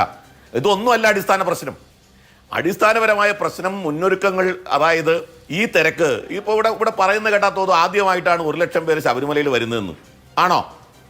പഴയ പോലീസ് ഉദ്യോഗസ്ഥന്മാർ വർഷങ്ങളോളം, പതിറ്റാണ്ടുകളോളം ശബരിമലയിലെ സ്പെഷ്യൽ ഓഫീസേഴ്സായിട്ട് വർക്ക് ചെയ്തിട്ടുള്ള പോലീസ് ഉദ്യോഗസ്ഥന്മാരൊക്കെ TV ചാനലുകളിൽ വന്ന് ചർച്ച ചെയ്ത് നമ്മൾ കണ്ടിട്ടുണ്ട്. അവരൊക്കെ പറയുന്നത് എന്താ, ഒരു ദിവസം 1,10,10,000 പേര് വരെ ദർശനം നടത്തി പോയ കാലമുണ്ട്. ഇപ്പൊ അത് സാധിക്കുന്നില്ല. അതിന്റെ പല കാരണങ്ങളുണ്ട്. അതിനകത്ത് കാരണം എന്താണ്? ഒരു കാരണം, പരിണിതപ്രജ്ഞരായ അനുഭവ സമ്പത്തുള്ള ഉദ്യോഗസ്ഥന്മാര്, പോലീസുകാരെ പലപ്പോഴായിട്ടും ഇപ്പോൾ ശബരിമലയിൽ ഡ്യൂട്ടിക്ക് ഇടുന്നില്ല.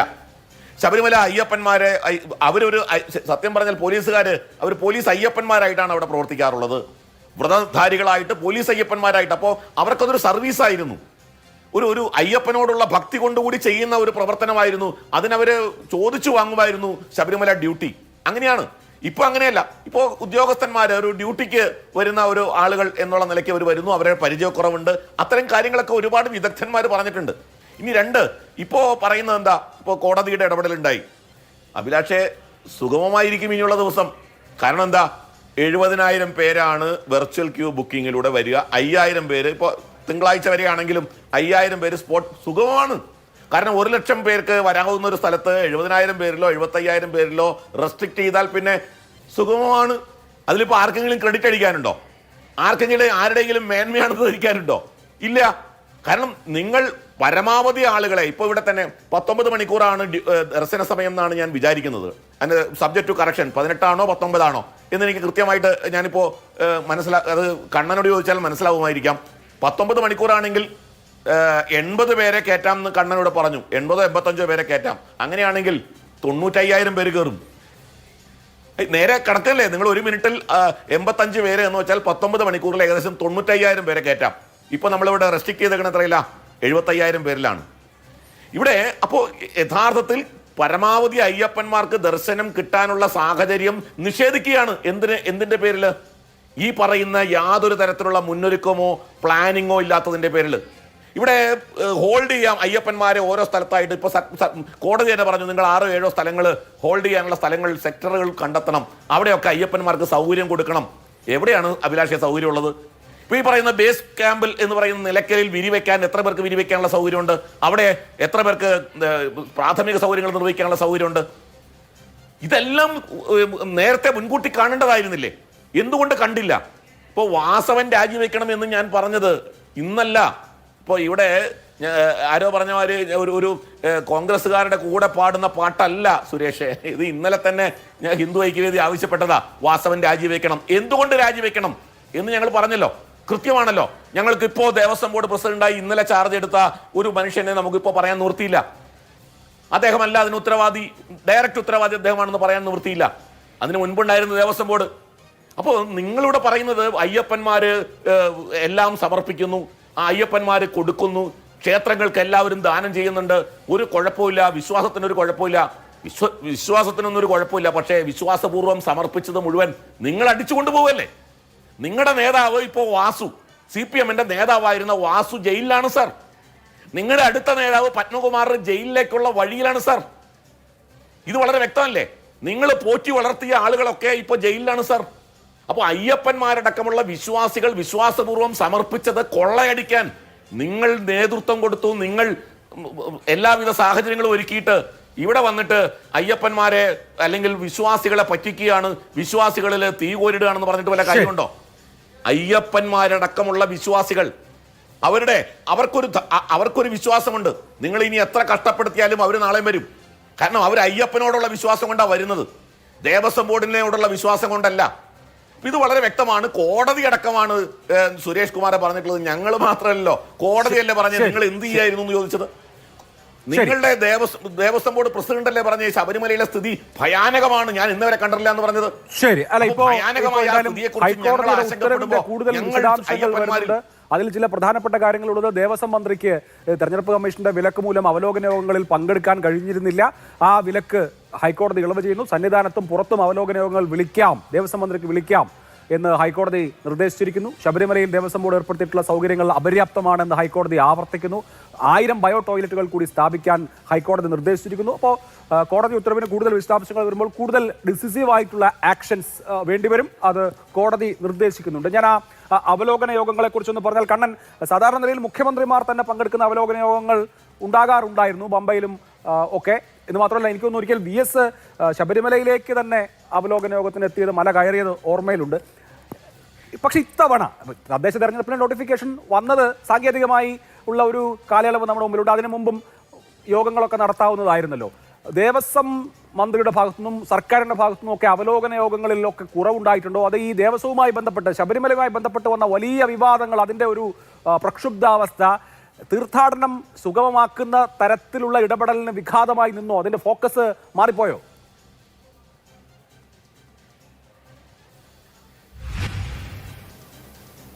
ഈ ഇടത്താവളങ്ങളിൽ ആദ്യം ചെങ്ങന്നൂര്, കൊട്ടാരക്കര തുടങ്ങിയ സ്ഥലങ്ങളിലൊക്കെ തന്നെ ഇടത്താവളങ്ങളിൽ ആദ്യം അവലോകന യോഗം ചേരും.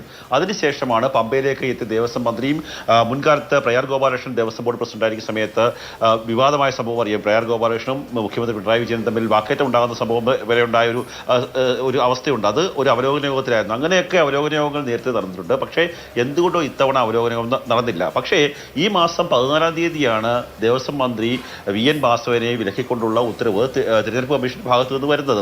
അതിന് മുമ്പ് തന്നെ ഇത്തരത്തിലുള്ള അവലോകന യോഗങ്ങൾ ചേരേണ്ടതാണ്. 14-ാം തീയതി കഴിഞ്ഞാൽ 16-ാം തീയതി വൈകിട്ട് നട തുറക്കുകയാണ്. അതിനു മുമ്പ് അവലോകന യോഗങ്ങൾ ചേർന്ന് ഇങ്ങനെയുള്ള വിഷയങ്ങളെല്ലാം പരിഹരിക്കാവുന്നതായിരുന്നു. പക്ഷേ സാധാരണ നട തുറക്കുന്ന സമയം വൃശ്ചികം 1-ാം തീയതി എല്ലാ സമയങ്ങളിലും, അത് UDF ഭരിച്ചാലും LDF ഭരിച്ചാലും അന്നത്തെ ദേവസ്വം മന്ത്രിമാർ സന്നിധാനത്തേക്ക് എത്താറുണ്ടായിരുന്നു. പക്ഷേ കഴിഞ്ഞ തവണ മന്ത്രി VN വാസവൻ എത്താൻ സാധിക്കാതെ പോയ ഇത്തരത്തിലുള്ള തെരഞ്ഞെടുപ്പ് കമ്മീഷന്റെ ഒരു വിലക്ക് മൂലമാണ്. ആ വിലക്ക് മാറിയിരിക്കുന്നു. വരും ദിവസങ്ങളിലെങ്കിലും ഇത്തരത്തിലുള്ള അവലോകന യോഗങ്ങൾ കൂടുക എന്നുള്ളത് ഏറ്റവും പ്രധാനപ്പെട്ട കാര്യമാണ്. ഏറ്റവും എടുത്തു പറയേണ്ട ഒരു കാര്യം, ദേവസ്വം ജീവനക്കാരുടെ മെസ്സിന്റെ ഒരു ടെൻഡർ കൊടുത്തത് 16-ാം തീയതിയാണ്. അതായത് 16-ാം തീയതി നട തുറക്കുന്ന ദിവസമാണ് ടെൻഡർ കൊടുത്തത്. നേരത്തെ അറിയാമായിരുന്നു മണ്ഡലകാലം ആരംഭിക്കാൻ പോവുകയാണ്, ദേവസ്വം ബോർഡിന്റെ ജീവനക്കാരും താൽക്കാലിക ജീവനക്കാർക്കും ഒക്കെ തന്നെ ഭക്ഷണം ഒരുക്കേണ്ട സംവിധാനമുണ്ട് എന്നുള്ളത് അറിയാമായിരുന്നു. പക്ഷേ അത് നേരത്തെ തന്നെ കാലക്കൂടി ചെയ്തിരുന്നെങ്കിൽ ഇപ്പോൾ ഭക്ഷണം കിട്ടാതെ പോകുന്ന ഒരു അവസ്ഥ ഉണ്ടാകില്ലായിരുന്നു.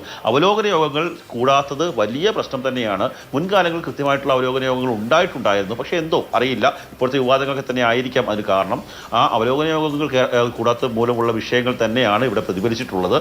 അത് തിരക്ക് ഉണ്ടായത്, ആ തിരക്കിന്റെ കാര്യങ്ങളൊക്കെ പരിഹരിച്ചിട്ടുണ്ട്. പക്ഷേ ബാക്കിയുള്ള അടിസ്ഥാന സൗകര്യങ്ങൾ ഒരു ഏകോപന ഇല്ലായ്മയാണ്. എന്തായിരുന്നു? ചോദിച്ചോളൂ. കണ്ണൻ സേഫ് സോൺ എന്ന് പറഞ്ഞൊരു പദ്ധതി ഉണ്ടായിരുന്നല്ലോ. ആ സേഫ് സോണിന്റെ വാഹനങ്ങൾ ഡീസൽ അടിക്കാൻ കാശില്ലാത്തത് കൊണ്ട് ഓടിയിട്ടില്ല. ഈ സർവീസിൽ ശബരിമല തീർത്ഥാടകരുടെ സർവീസിന് ഉപയോഗിക്കാൻ കഴിഞ്ഞില്ല എന്നുള്ളൊരു പരാതി ഉണ്ട് എന്ന് കേട്ടിട്ടുണ്ട്. അത് സത്യമാണോ? സേഫ് സോണിനെ പറ്റിയുള്ള ഒരു വാർത്തകൾ മാത്രമാണ് ഞാൻ വായിച്ചിട്ടുള്ളത്. കാര്യം എന്നെ സംബന്ധിച്ചൊരു വിശദീകരണം ഞാൻ സന്നിധാനത്താണുള്ളത്. സേഫ് സോണിന്റെ പ്രൊജക്ട് നടപ്പാക്കുന്ന ഇലവുങ്കലാണ്, അതായത് നിലയ്ക്കൽ കഴിഞ്ഞുള്ള പ്രദേശമാണ്. പണം കിട്ടിയില്ല എന്നുള്ള വാർത്ത ഇന്നലെ മാതൃഭൂമി പത്രത്തിൽ ഉണ്ടായിരുന്നു. രതീഷ് രവിയാണ് ആ വാർത്ത റിപ്പോർട്ട് ചെയ്തത്. ആ വാർത്തയിൽ പണം കിട്ടിയില്ല എന്നുള്ള കാര്യം ഉണ്ടായിരുന്നു. അതിനുശേഷമുള്ള ഒരു ഫോളോ അപ്പ് എന്താണെന്ന് സംബന്ധിച്ച് എനിക്കിത് സംബന്ധിച്ചൊരു വ്യക്തത ഇതുവരെ ലഭിച്ചിട്ടില്ല.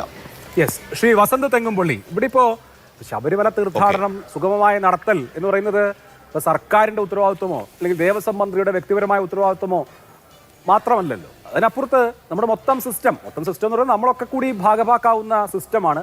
അന്യ സംസ്ഥാനങ്ങളിൽ നിന്ന് വരുന്ന തീർത്ഥാടകർ എന്ന് പറയുന്നത് നമ്മുടെ അതിഥികളാണ്. അവർ നമ്മുടെ ഇക്കോണമിയിലേക്ക് സംഭാവന ചെയ്യുന്നവരാണ്. ഇവിടെ നിന്ന് അവർ വാങ്ങുന്ന ഒരു പേസ്റ്റോ സോപ്പോ പോലും നമ്മുടെ ഇക്കോണമിയിലേക്ക് കോൺട്രിബ്യൂട്ട് ചെയ്യുന്നതാണ്. അത് താഴെ തട്ടിൽ വരെ എത്തുന്നതുമാണ്. അപ്പോൾ ആ നിലയ്ക്ക് നമ്മൾ സമ്പൂർണ്ണമായി ഹൃദയത്തോട് ചേർത്ത് വെൽക്കം ചെയ്യേണ്ടതാണ് ഓരോ തീർത്ഥാടകനെയും. അപ്പോൾ അങ്ങനെ നടത്തുന്ന ഒരു സംരംഭമാണ്. അപ്പോൾ അതിൽ ഈ ചെറിയ ഇഷ്യൂസ് ഒക്കെ പെരുപ്പിച്ചത് ആകെ കുഴപ്പമാണെന്ന് വരുത്തി തീർക്കേണ്ട കാര്യമുണ്ടോ?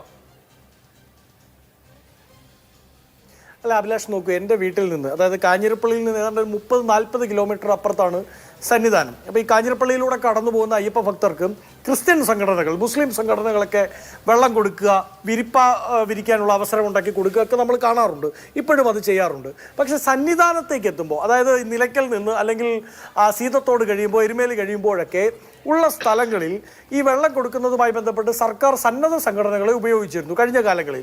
അവിടെയാണ് ഞാൻ നേരത്തെ പറഞ്ഞ ടേക്ക് ഉള്ളത്. അതായത് സന്നദ്ധ സംഘടനകളെ ഈ തവണ അവിടെ നിന്നും മാറ്റി നിർത്തി. അപ്പോൾ അഭിലാഷ് പറഞ്ഞതുപോലെ ഇത് സർക്കാരിൻ്റെ മാത്രം ഉത്തരവാദിത്തമായി മാറാൻ കാരണം സർക്കാർ തന്നെയാണ്. കാരണം വിവിധ സന്നദ്ധ സംഘടനകളായിരുന്നു വെള്ളം കൊടുത്തുകൊണ്ടിരുന്നത്.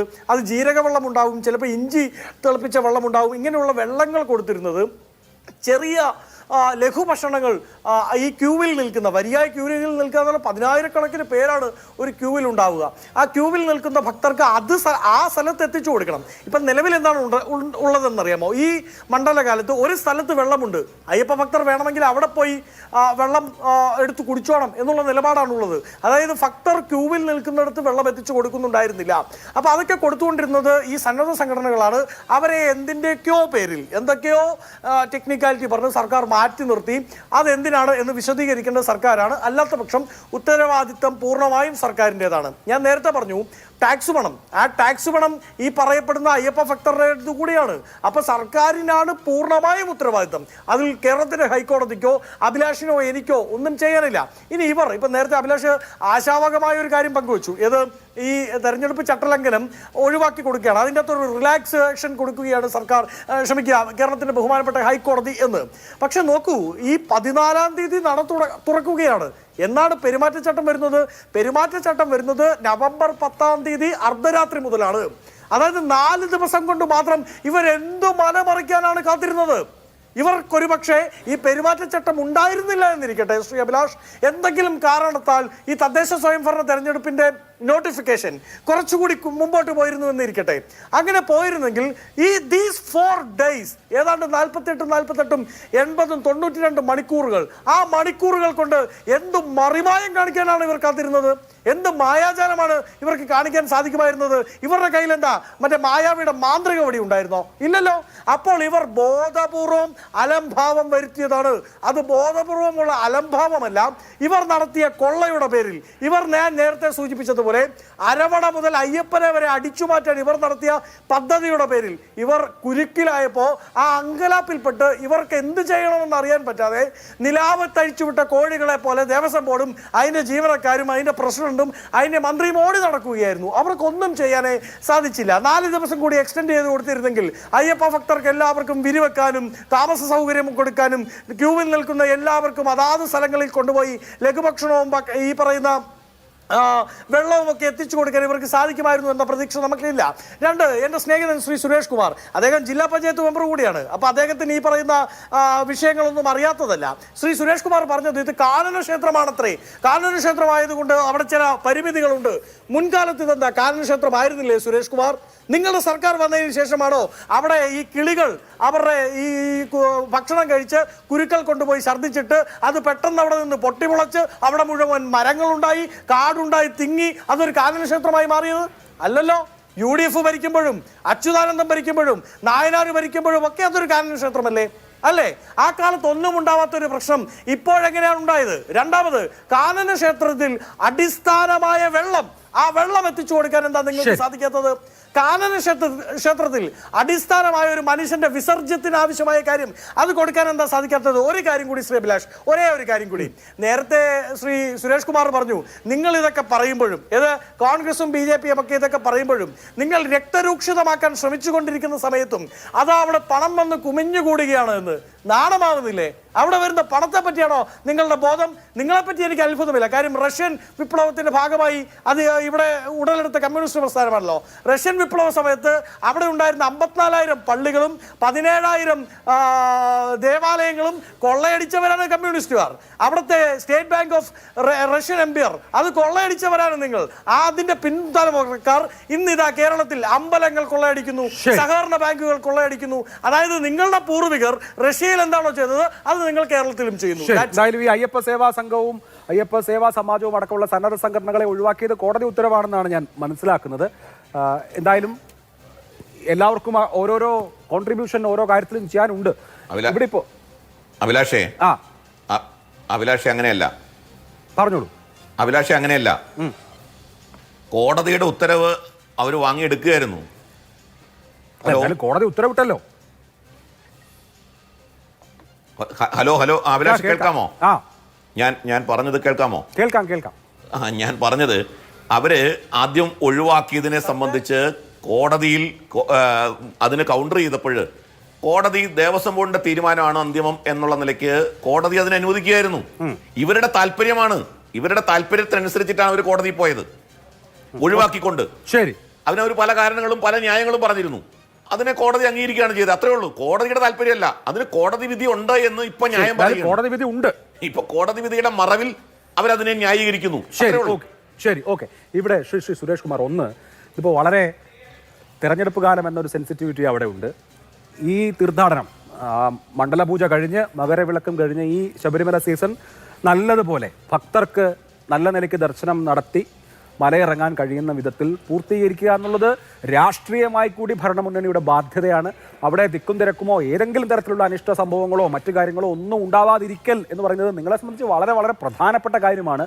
അപ്പോൾ ഇതൊക്കെ കൂടി മനസ്സിലാക്കിക്കൊണ്ടുള്ള ഒരു മുൻകരുതലും നേരത്തെ കൂട്ടിയുള്ള പ്രിപ്പറേഷനും ഒക്കെ വേണ്ടിയിരുന്നില്ലേ? ഇപ്പോൾ അയ്യപ്പ സംഗമമൊക്കെ നടത്താൻ കാണിച്ച ശ്രദ്ധ ഇക്കാര്യത്തിലൊക്കെ കാണിച്ചിരുന്നുവെങ്കിൽ ഇപ്പോൾ ഈ സർക്കാരിൻ്റെ കാലത്തെ അവസാനത്തെ സീസണാണിത്.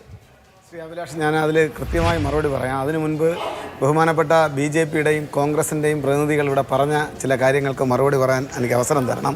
കാരണം അവർ രണ്ടുപേരും പറഞ്ഞ ഹിന്ദു ഐക്യവേദി സംഘപരിവാര സംഘടനയിൽ ഒന്നാണെന്നാണ് ഞാൻ കരുതുന്നത്. അതുകൊണ്ടാണ് ഞാൻ അങ്ങനെ സൂചിപ്പിച്ചത്. അപ്പോൾ താങ്കൾ BJP അല്ല എന്ന് പറയുന്നത് BJP അത്രമാത്രം മോശപ്പെട്ട ഒരു പാർട്ടിയാണെന്നുള്ള കാര്യം എനിക്കിപ്പോൾ ഒരു പുതിയ അറിവാണ്.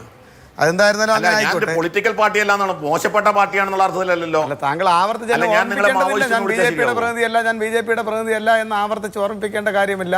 ഞാൻ കരുതുന്നത് പാർട്ടിയും പ്രതിദാനം ചെയ്യുന്നില്ല, അതുകൊണ്ടാണ് പറഞ്ഞത്. സംഘപരിവാര കടന്നു വന്നിരിക്കുന്നതെന്നാണ് ഞാൻ കരുതുന്നത്. അതുപോട്ടെ, നമ്മുടെ സംഘപരിവാർ സംഘടനകൾക്ക് ഓരോന്നിനും അതിന്റെ ഐഡന്റിറ്റി ഉണ്ടെന്ന്. സംഘപരിവാർ സംഘടനകൾക്ക് ഓരോന്നിനും അതിന്റെ ഐഡന്റിറ്റി ഉണ്ട്. അതിന്റെ ആകെത്തുക എന്താണെന്നുള്ളതിനെ സംബന്ധിച്ചൊക്കെ നമുക്കൊക്കെ നന്നായിട്ട് അറിയാം. ഞങ്ങളൊക്കെ അരിയാഹാരം കഴിച്ച് ജീവിക്കുന്നവരല്ലേ. ഇവിടുത്തെ പ്രശ്നം എന്താണെന്ന് അപ്പൊ അങ്ങനെയാണെങ്കിൽ ആകത്തുകയുടെ അടിസ്ഥാനത്തിൽ നിങ്ങളെ മാവോയിസ്റ്റ് എന്ന് വിളിച്ചാൽ മതിയോ? അല്ല, നിങ്ങളല്ലാതെ തന്നെ ഇവിടെ നിങ്ങൾക്കെതിരായി സമരം ചെയ്യുന്നവരെ അർബൻ നക്സലുകൾ എന്നാണ് നിങ്ങൾക്കെതിരായി എന്തെങ്കിലും ശബ്ദം ഉയർത്തുന്ന സ്റ്റാൻ സ്വാമി മുതൽ ഇങ്ങ് പിണറായി വിജയനെ വരെ നിങ്ങൾ വിളിക്കുന്നത് അർബൻ നക്സൽസ് എന്നാണ്. നിങ്ങൾക്ക് സ്വാഭാവികമായി നിങ്ങൾക്ക് മാത്രമേ ചില വാക്കുകൾ പറയാൻ കഴിയുള്ളൂ, നിങ്ങൾക്ക് മാത്രമേ ചിലതൊക്കെ പ്രചരിപ്പിക്കാൻ പാടുള്ളൂ എന്നുള്ള തിട്ടൂരം നിങ്ങൾ ആദ്യം നിങ്ങളുടെ മനസ്സിൽ നിന്ന് മാറ്റണം. ഒരു അഭിപ്രായം പറഞ്ഞാൽ ആ അഭിപ്രായത്തെ സഹിഷ്ണുതയോടുകൂടി ഉൾക്കൊള്ളാനുള്ള മനസ്സുകൂടെ ഇത്തരം ചർച്ചകളിൽ വരുമ്പോൾ കാണിക്കാൻ വേണ്ടി കഴിയണം. അല്ലാതെ വെറും RSS മാത്രമാകരുത് എന്ന എളിയ അഭ്യർത്ഥന നിങ്ങൾ മുമ്പാകെ വെക്കുകയാണ്. ഞാനിവിടെ സൂചിപ്പിച്ചത്, ഇവിടെ ഞാൻ തുടക്കത്തിൽ പറഞ്ഞ ചില കാര്യങ്ങളുണ്ട്. ഹൈക്കോടതി ദേവസ്വം ബെഞ്ചിന്റെ നിയന്ത്രണ നിർദ്ദേശങ്ങൾ ശബരിമലയുമായി ബന്ധപ്പെട്ട ദൈനംദിന കാര്യങ്ങളിൽ ഉണ്ട് എന്ന് ഞാൻ പറഞ്ഞു. അപ്പോൾ അതല്ല എന്ന് പറഞ്ഞ് ആവർത്തിച്ച് എന്നോട് തർക്കിക്കാനാണ് നിങ്ങൾ നിന്നത്. നിങ്ങൾ നോക്കൂ, ഈ ചർച്ച നടക്കുന്ന സന്ദർഭത്തിൽ പോലും പ്രധാനപ്പെട്ട ഉത്തരവുകൾ ഹൈക്കോടതിയുമായി ബന്ധപ്പെട്ട് ശബരിമലയുമായി ബന്ധപ്പെട്ട് പുറത്തു വന്നുകൊണ്ടിരിക്കുന്ന സന്ദർഭമാണ്. അവിടെ ഏത് രൂപത്തിൽ തുടർന്നുള്ള ദിവസങ്ങളിലുള്ള കാര്യങ്ങൾ സംഘടിപ്പിക്കപ്പെടണം എന്നതിനെ സംബന്ധിച്ച് ക്രിയാത്മകമായ നിർദ്ദേശങ്ങൾ ഹൈക്കോടതി ദേവസ്വം ബെഞ്ചിൻ്റെ ഭാഗത്തു നിന്ന് ഈ ചർച്ചയ്ക്കിടയിൽ തന്നെ വന്നുകൊണ്ടിരിക്കുന്ന സന്ദർഭമാണ്. അവിടെ അതിനനുസരിച്ച് ശുഭാപ്തി വിശ്വാസപരമായി നമുക്ക് മുന്നോട്ട് പോകാം. കാരണം അവിടെ അതിനെ സംബന്ധിച്ച് നല്ല കേട്ടില്ല, അത് സർക്കാരിന്റെ കഴിവുകേടാണെന്നാണ് അദ്ദേഹത്തിന്റെ ആക്ഷേപം. അല്ലല്ല, സർക്കാരിന്റെ കഴിവുകേടാണ്. അങ്ങനെയാണെങ്കിൽ നിങ്ങൾക്ക് വേണമെങ്കിൽ പറയാം. നിങ്ങളെ പോലെ എന്തായിരുന്നാലും ഹെലികോപ്റ്റർ മനുഷ്യൻ ജീവന് വേണ്ടി ഇവിടെ പെടാപ്പാട് പെടുന്ന സമയത്ത് ഹെലികോപ്റ്റർ തന്നിട്ട് അതിനുവേണ്ടി പൈസ ചോദിച്ചില്ലല്ലോ. അന്ന് കഴിക്കാൻ ആഹാരം തന്നിട്ട് അതിനുവേണ്ടി പൈസ ചോദിച്ചില്ലല്ലോ എൻ്റെ മിസ്റ്റർ. നിങ്ങൾ എന്തിനാണ് ഇങ്ങനെ ആവർത്തിച്ച് ഈ ക്വസ്റ്റ്യൻ തന്നെ ചോദിച്ചുകൊണ്ടേയിരിക്കുന്നത്? ഇവിടുത്തെ പ്രശ്നം, നിങ്ങൾ ഒരു കാര്യം പറഞ്ഞു, അതിനൊരു മറുപടി പറയാനാണ് ഞാൻ ആഗ്രഹിക്കുന്നത്. നിങ്ങൾ ആരൊക്കെയോ അറസ്റ്റിലായതിനെ സംബന്ധിച്ച് പറഞ്ഞു. ഞാൻ പറയുന്നു അവരുടെ പൈതൃകത്തെ സംബന്ധിച്ച് എന്നെ പറയാൻ അനുവദിക്കണം. എന്നെ ഒന്ന് പറയാൻ നിങ്ങൾ ആരൊക്കെയോ അറസ്റ്റിലായതിനെ സംബന്ധിച്ച് നിങ്ങളിവിടെ പറഞ്ഞു. അവരുടെ പൈതൃകത്തെ സംബന്ധിച്ച് നിങ്ങളിവിടെ ആവർത്തിച്ച് പറയുകയുണ്ടായി. ഇവിടെ ഈ സമീപകാലത്ത് നമ്മളിരിക്കുന്ന സ്റ്റുഡിയോ എന്ന് പറയുന്നത് തിരുവനന്തപുരത്താണ്. തിരുവനന്തപുരത്ത് ഈ അടുത്ത കാലത്ത് രാഷ്ട്രീയ ചർച്ചയായ 2-3 ആത്മഹത്യകൾ നടന്നിട്ടുണ്ട്. ഒന്ന് തിരുമല അനിൽ, മറ്റൊന്ന് ആനന്ദ് കെ തമ്പി എന്ന് പറഞ്ഞിട്ട് ഒരു BJPയുടെ RSSന്റെ പ്രവർത്തകൻ, മറ്റ് വേറൊരാൾ ഒരു അനന്തു കോട്ടയത്തുകാരനാണ്. പിന്നെ ഒരു ആത്മഹത്യാ ശ്രമമാണ് നെടുമങ്ങാട്ടുകാരി ശ്രീമതി ശാലിനി. മറ്റൊന്ന് ഞാൻ ഇപ്പോൾ ആത്മഹത്യ ചെയ്യുമെന്ന് പറഞ്ഞ MS കുമാർ, സംഘടനാ ചുമതലയുള്ള BJPയുടെ നേതാവായിരുന്നു, ജനറൽ സെക്രട്ടറി ആയിരുന്നു. ഇവിടെ BJPയുടെ സംസ്ഥാന പ്രസിഡന്റും സംഘടനാ ചുമതലയുള്ള സംസ്ഥാന സെക്രട്ടറി ശ്രീ സുരേഷൻ പറഞ്ഞെന്താണെന്ന് അറിയാമോ? ഈ ആളുകൾക്കൊന്നും BJPയോ RSSമായോ പ്രത്യക്ഷമായോ പരോക്ഷമായോ യാതൊരുവിധ ബന്ധവുമില്ലെന്നാണ്. ഞാൻ എന്തായാലും അങ്ങനെ പറഞ്ഞ് കൈ കഴുകുന്നില്ല. നിയമത്തിന്റെ വഴിക്ക് പോകട്ടെ, ആരാണോ കുറ്റക്കാർ അവരെ കണ്ടുപിടിക്കട്ടെ. അല്ലാതെ നിങ്ങളെപ്പോലെ ഒരു കുറ്റത്തിൽ പിടിക്കപ്പെടുമ്പോൾ അല്ലെങ്കിൽ എന്തെങ്കിലും ഹത്യ ഉണ്ടാകുമ്പോൾ ഞങ്ങൾക്ക് ഇവരുമായി യാതൊരുവിധ ബന്ധവുമില്ല എന്ന് പറഞ്ഞ് കൈ കഴുകാൻ എന്തായാലും കമ്മ്യൂണിസ്റ്റ് പാർട്ടി തയ്യാറാകുന്നില്ല എന്നുള്ളത് അടിവരയിട്ട് പറയാൻ ഞാൻ ആഗ്രഹിക്കുകയാണ്. നിങ്ങളെപ്പോലെ ഇത്തരത്തിലുള്ള നയമല്ല ഞങ്ങൾ അനുവർത്തിച്ച് പോരുന്നതെന്ന് പറയാൻ വേണ്ടി മാത്രമാണ്. ഇവിടെ പിന്നെ മറ്റൊരു കാര്യം പറഞ്ഞു, ആകെ അഴിമതിയാണ്, അരവണ മുതൽ അയ്യപ്പന വരെ കട്ടുവെന്നാണ് കോൺഗ്രസിൻ്റെ ബഹുമാനപ്പെട്ട പ്രതിനിധി ഇവിടെ സൂചിപ്പിച്ചത്. അദ്ദേഹത്തിൻ്റെ UDFന്റെ ഭരണകാലത്തെ ഓർമ്മകൾ അയവിറക്കിക്കൊണ്ടായിരിക്കാം അത്തരം ചില ജൽപ്പനങ്ങൾ ഇവിടെ നടത്തിയതെന്നാണ് ഞാൻ കരുതുന്നത്. കാരണം മന്ത്രി സഹോദരൻ ഉൾപ്പെടെയുള്ള ആളുകൾ കട്ട മുതലുമായി കോടതി വരാന്തെ കയറിയിറങ്ങുന്ന കാലമാണ് എൻ്റെ പ്രിയപ്പെട്ട സുഹൃത്തെ. ശിക്ഷാവിധി കഴിഞ്ഞു, അങ്ങനെ നിൽക്കുകയാണ്. നിങ്ങൾ ഏത് യുഗത്തിലാണ് ജീവിക്കുന്നത്? നിങ്ങളുടെ കാലത്ത് നടന്ന കാര്യങ്ങൾ അതേപടി LDF സർക്കാരിൻ്റെ കാലത്ത് നടക്കുന്നുണ്ട് എന്നുള്ള തെറ്റായ ചിന്ത നിങ്ങൾ വെച്ച് പുലർത്തുകയാണ്. നിങ്ങൾ മറ്റൊരു കാര്യം കൂടെ പറഞ്ഞു, ദേവസ്വം ബോർഡിനകത്ത് അമ്പലങ്ങൾക്കകത്ത് വരുന്ന പണം ഇടതുപക്ഷ സർക്കാർ ദുരുപയോഗം ചെയ്യുകയാണ്. BJP പ്രതിനിധി അല്ലെങ്കിൽ RSSന്റെ പ്രതിനിധി, ഹിന്ദു ഐക്യവേദിയുടെ പ്രതിനിധി പോലും പറയാൻ മടിച്ചൊരു കാര്യമാണ് നിങ്ങൾ പറഞ്ഞത്. നിങ്ങൾ എത്രമാത്രം മ്ലേച്ഛമായിട്ടാണ് ഈ സമൂഹത്തെ വക്രീകരിക്കാൻ ശ്രമിക്കുന്നത് എന്നതിൻ്റെ ഏറ്റവും പ്രധാനപ്പെട്ട ഉദാഹരണമാണത്. അങ്ങനെ പറയാൻ പാടില്ല. അങ്ങനെ ഒരു രൂപ പോലും കേരളത്തിലെ അമ്പലങ്ങളിൽ നിന്ന് വരുന്ന വരുമാനം ഗവൺമെൻറ് എടുത്ത് തനതായി ചിലവഴിക്കുന്നില്ല. അത് കേരളത്തിലെ മറ്റ് ദരിദ്രമായി നിൽക്കുന്ന അമ്പലങ്ങളുടെ വികസന പ്രവർത്തനങ്ങൾക്ക് വേണ്ടിയാണ് വിനിയോഗിക്കുന്നതെന്ന് ആവർത്തിച്ച് രേഖകൾ സഹിതം വ്യക്തമാക്കിയിട്ടും നിങ്ങൾ ഈ കള്ളപ്രചാരവേല നടത്തുന്നത് ഈ സമൂഹത്തിനകത്ത് കലുഷിതമായിട്ടുള്ള രംഗങ്ങൾ സൃഷ്ടിക്കുന്നതിന് വേണ്ടിയിട്ടാണ്, അന്തചിദ്രമായിട്ടുള്ള കുഴപ്പങ്ങൾ ഉണ്ടാക്കുന്നതിന് വേണ്ടിയിട്ടാണ്, ഇല്ലാത്ത തെറ്റായ മനസ്സുകളെ വക്രീകരിച്ച മനസ്സുകളെ സൃഷ്ടിക്കുന്നതിന് വേണ്ടിയിട്ടാണ്. അതിനാണ് നിങ്ങൾ ശ്രമിക്കുന്നത്.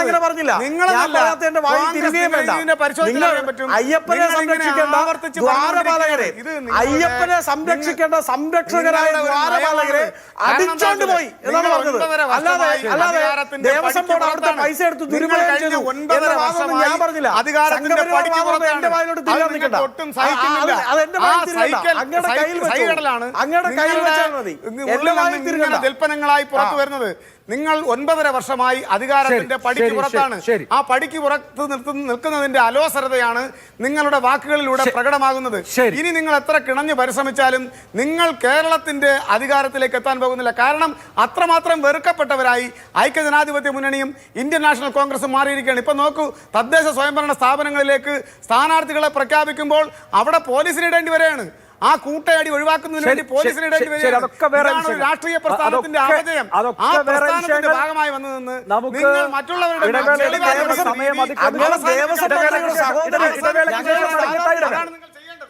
RV ബാബു, ഈ ശബരിമലയുമായി ബന്ധപ്പെട്ട് വിവാദങ്ങളും മറ്റുമൊക്കെ ഉണ്ടായിട്ടും തീർത്ഥാടകർ ഏതെങ്കിലും അർത്ഥത്തിൽ കുറയുകയല്ല, മറിച്ച് ആദ്യത്തെ ദിവസങ്ങളിൽ തന്നെ സന്നിധാനത്തിന് ഉൾക്കൊള്ളാൻ കഴിയാത്തത്രയും തീർത്ഥാടകർ അവിടേക്ക് വന്നുകൊണ്ടിരിക്കുകയാണ്.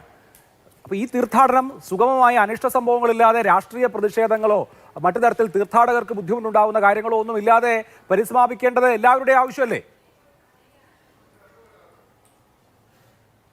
അല്ല അഭിലാഷേ, ഈ ഇത്തരം ഗൗരവമായ ചർച്ച വരുന്ന സമയത്ത് ഈ പെറ്റി പൊളിറ്റിക്സ് പറഞ്ഞ് ഈ വിഷയത്തിൻ്റെ ശ്രദ്ധ തിരിക്കുക എന്നുള്ളത് എല്ലാ കാലത്തും കമ്മ്യൂണിസ്റ്റുകാരെ അനുവർത്തിക്കുന്ന ഒരു നയമാണ്. അതുകൊണ്ടാണ് ഈ ഹെലികോപ്റ്റർ ഇതൊക്കെ കൊണ്ടുവരുന്നത്. അപ്പോൾ ഞാനതിലേക്ക് വരുന്നില്ല. കാരണം ഈ കേന്ദ്ര സർക്കാർ കൊടുക്കുന്ന അരിയിൽ പിണറായി വിജയന്റെ സ്റ്റിക്കർ ഒട്ടിച്ച് കിറ്റ്, അപ്പോൾ അത് കൊടുത്ത് വോട്ട് മേടിക്കുന്ന ആളുകളോട് എന്ത് പറയാനാണ്? അപ്പോൾ ഞാനതിനെ തള്ളിക്കളയുകയാണ്. ഞാനതിനോട് മറുപടി പറയുന്നില്ല. അടിസ്ഥാനപരമായിട്ട് ഈ വിഷയത്തിൽ എന്താണ് സർക്കാർ ഹൈന്ദവ സംഘടനകളെ വിശ്വാസത്തിലെടുക്കുന്നില്ല. ഇവിടെ ഇപ്പോൾ നമുക്കറിയാം ഒരുപാട് ആളുകൾ അന്യ സംസ്ഥാനങ്ങളിൽ നിന്ന് വരുന്നുണ്ട്. അവിടെയൊക്കെ അയ്യപ്പ സേവാ സംഘം പ്രവർത്തിക്കുന്നുണ്ട്, അയ്യപ്പ സേവാ സമാജം പോലുള്ള സംഘടനകൾ പ്രവർത്തിക്കുന്നുണ്ട്. ഈ അയ്യപ്പന്മാർക്ക് കൃത്യമായ ഡയറക്ഷൻസ് കൊടുക്കാൻ, എങ്ങനെ വരണം, ഏത് സമയത്ത് വരണം, എത്ര പേർക്ക് വരാം. നിങ്ങൾ ഇപ്പോൾ പമ്പ മലിനമാക്കുന്നു, അവരുടെ തുണിയടക്കം പമ്പയിൽ ഒഴുക്കുന്ന ഒരുപാട് കാര്യങ്ങളൊക്കെ ഉണ്ടല്ലോ. അപ്പോൾ ഇതിനെങ്ങനെ പെരുമാറണം? ഇത് ഈ ഭക്തജന സംഘടനകളുടെ ഒരു യോഗം വിളിച്ചുകൂട്ടി അവരോട് ഈ സംസാരിക്കാൻ, അവരെ വിശ്വാസത്തിലെടുക്കാൻ നാളിതുവരെ ഈ പിണറായി വിജയന്റെ ഗവൺമെന്റ് ശ്രമിച്ചിട്ടുണ്ടോ? ഈ പറയുന്ന പിണറായി വിജയൻ നിയമിക്കുന്ന ദേവസ്വം ബോർഡിന് ശ്രമിച്ചിട്ടുണ്ടോ? മറിച്ച് അവിടെ നിന്നൊക്കെ സംഘടനകളെ പുറത്താക്കുന്ന സമീപനല്ലേ? ക്ഷേത്രങ്ങളെ സമഗ്രാധിപത്യത്തിന്റെ കീഴിലേക്ക് കൊണ്ടുവരുന്ന സമീപനല്ലേ? പാർട്ടി തീരുമാനിക്കും, പാർട്ടി നടത്തുന്ന കാര്യങ്ങൾ മാത്രം തീരുമാനിക്കുന്ന ഒരു സ്ഥിതിവിശേഷത്തിലേക്ക് ക്ഷേത്രങ്ങളെ കൊണ്ടുവരിക എന്നുള്ള ഉദ്ദേശമായിരുന്നില്ല അതിന്റെ പിന്നിൽ. അപ്പോൾ വളരെ ആസൂത്രിതമായിട്ട് ഇതിനൊക്കെ പരിഹാരമുണ്ട്. ഇപ്പോൾ ശബരിമലയിൽ അടക്കമുള്ള പ്രശ്നങ്ങൾക്ക് ശാശ്വതമായ പരിഹാരം വേണം. അതിന് ഹൈന്ദവ സംഘടനകളെ, ഭക്തജന സംഘടനകളെ ഒക്കെ എല്ലാവരെയും വിശ്വാസത്തിലെടുത്ത് നമുക്ക് ഇതൊരു യഥാർത്ഥത്തിൽ കേരളത്തിന്റെ ഒരു അഭിമാനമാണ് ശബരിമല. നമ്മുടെ സർക്കാരിന് ഏത് അർത്ഥത്തിലും സർക്കാരിന് വലിയ വരുമാനം ഉണ്ടാക്കി കൊടുക്കുന്ന ഒരു സംവിധാനം, അതേപോലെ ദേവസ്വം ബോർഡിന്റെ നിലനിൽപ്പിന് ഏറ്റവും നട്ടല്ലായിട്ട് പ്രവർത്തിക്കുന്ന ഒരു സംവിധാനം, നമ്മുടെ എത്രയോ ആയിരക്കണക്കിന് ആളുകളുടെ ജീവിതം ഈ ശബരിമല തീർത്ഥാടന കാലവുമായി ബന്ധപ്പെട്ട് നിൽക്കുന്നു. ആർക്കെങ്കിലും നിഷേധിക്കാൻ പറ്റുന്ന കാര്യമാണോ? അപ്പോൾ അതെല്ലാം നമുക്ക് ഒരു വലിയ ഒരു സംഭവമാക്കി മാറ്റാം. അതിന് പകരം അതിനെ സംബന്ധിച്ച് തീർത്തും നിരുത്തരവാദപരമായിട്ട് അനാസ്ഥയോടെ അവഗണിച്ച് ഈ തീർത്ഥാടന കാലം എല്ലാ വർഷവും ഇപ്പൊ ഹൈക്കോടതി വേണം ശബരിമല തീർത്ഥാടനം ശരിയായി നടക്കാൻ എന്നുള്ള അവസ്ഥയിലേക്ക് എത്തിച്ചിട്ട് ആ കഴിവുകേട് തങ്ങളുടെ മേന്മയായിട്ട് കാണുന്ന ഒരു അവസ്ഥയിലേക്ക് ഈ ചർച്ചയിൽ വന്നിരിക്കുന്ന ആൾക്കാരൊക്കെ പറയാന്ന് പറഞ്ഞാൽ കഷ്ടം എന്ന് മാത്രമേ പറയാനുള്ളൂ. ശരി, എന്ന് മാത്രമേ പറയാനുള്ളൂ. ഹൈക്കോടതിക്ക് ഇങ്ങനെ തിട്ടൂരം ഇറക്കേണ്ടി വരുന്നത് കഴിവുകേടല്ലേ? മാറ്റിയത് അവിടെ ഇരിക്കുന്നവർക്ക് 10 കാശിന്റെ കഴിവില്ല. എന്നിട്ട് ശബരിമല ആസ്ഥാനത്ത് നിന്ന് തന്നെ മാറ്റിയത് അതുകൊണ്ടാണ്. അങ്ങനെ അനഭിമതമായിട്ടുള്ള ഉത്തരവുകൾ വരുമ്പോൾ നിങ്ങൾക്ക് നിങ്ങൾക്ക് ശബരിമല അടക്കമുള്ള കൊള്ളയടിക്കാൻ, ക്ഷേത്രങ്ങൾ കൊള്ളയടിക്കാൻ നിങ്ങൾക്ക് ഈ സംഘടനകളൊക്കെ ഇത് ശരിയാവില്ലല്ലോ. വിഗ്രഹമടക്കം കൊള്ളയടിച്ചു കൊണ്ടുപോകാൻ, സമ്പത്ത് കൊള്ളയടിച്ചു കൊണ്ടുപോകാൻ ഹൈന്ദവ സംഘടനകൾ അവിടെ നിങ്ങൾക്ക് തടസ്സമാണ്. അതുകൊണ്ട് നിങ്ങൾ അവിടെ നിന്ന് പുറത്താക്കി.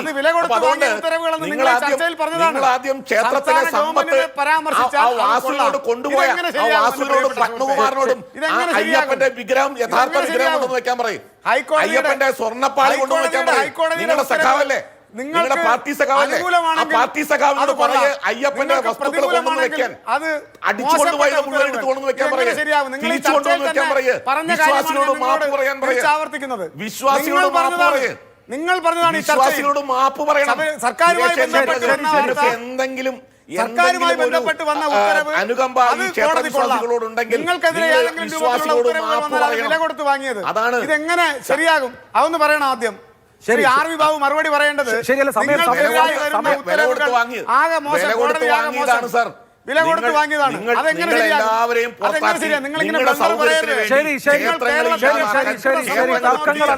പരിഹാരമാണ് നമുക്ക് ആവശ്യം. എന്തായാലും ഈ മണ്ഡലകാലം സുഗമമാകട്ടെ എന്ന് വിചാരിക്കാം. എല്ലാം അവിടെ ട്രാക്കിലാവട്ടെ. ശരി ശരി ശരി ശരി വളരെ നന്ദി 4 പേർക്കും. സൂപ്പർ പ്രൈം ടൈം അവസാനിച്ചു. നമസ്കാരം.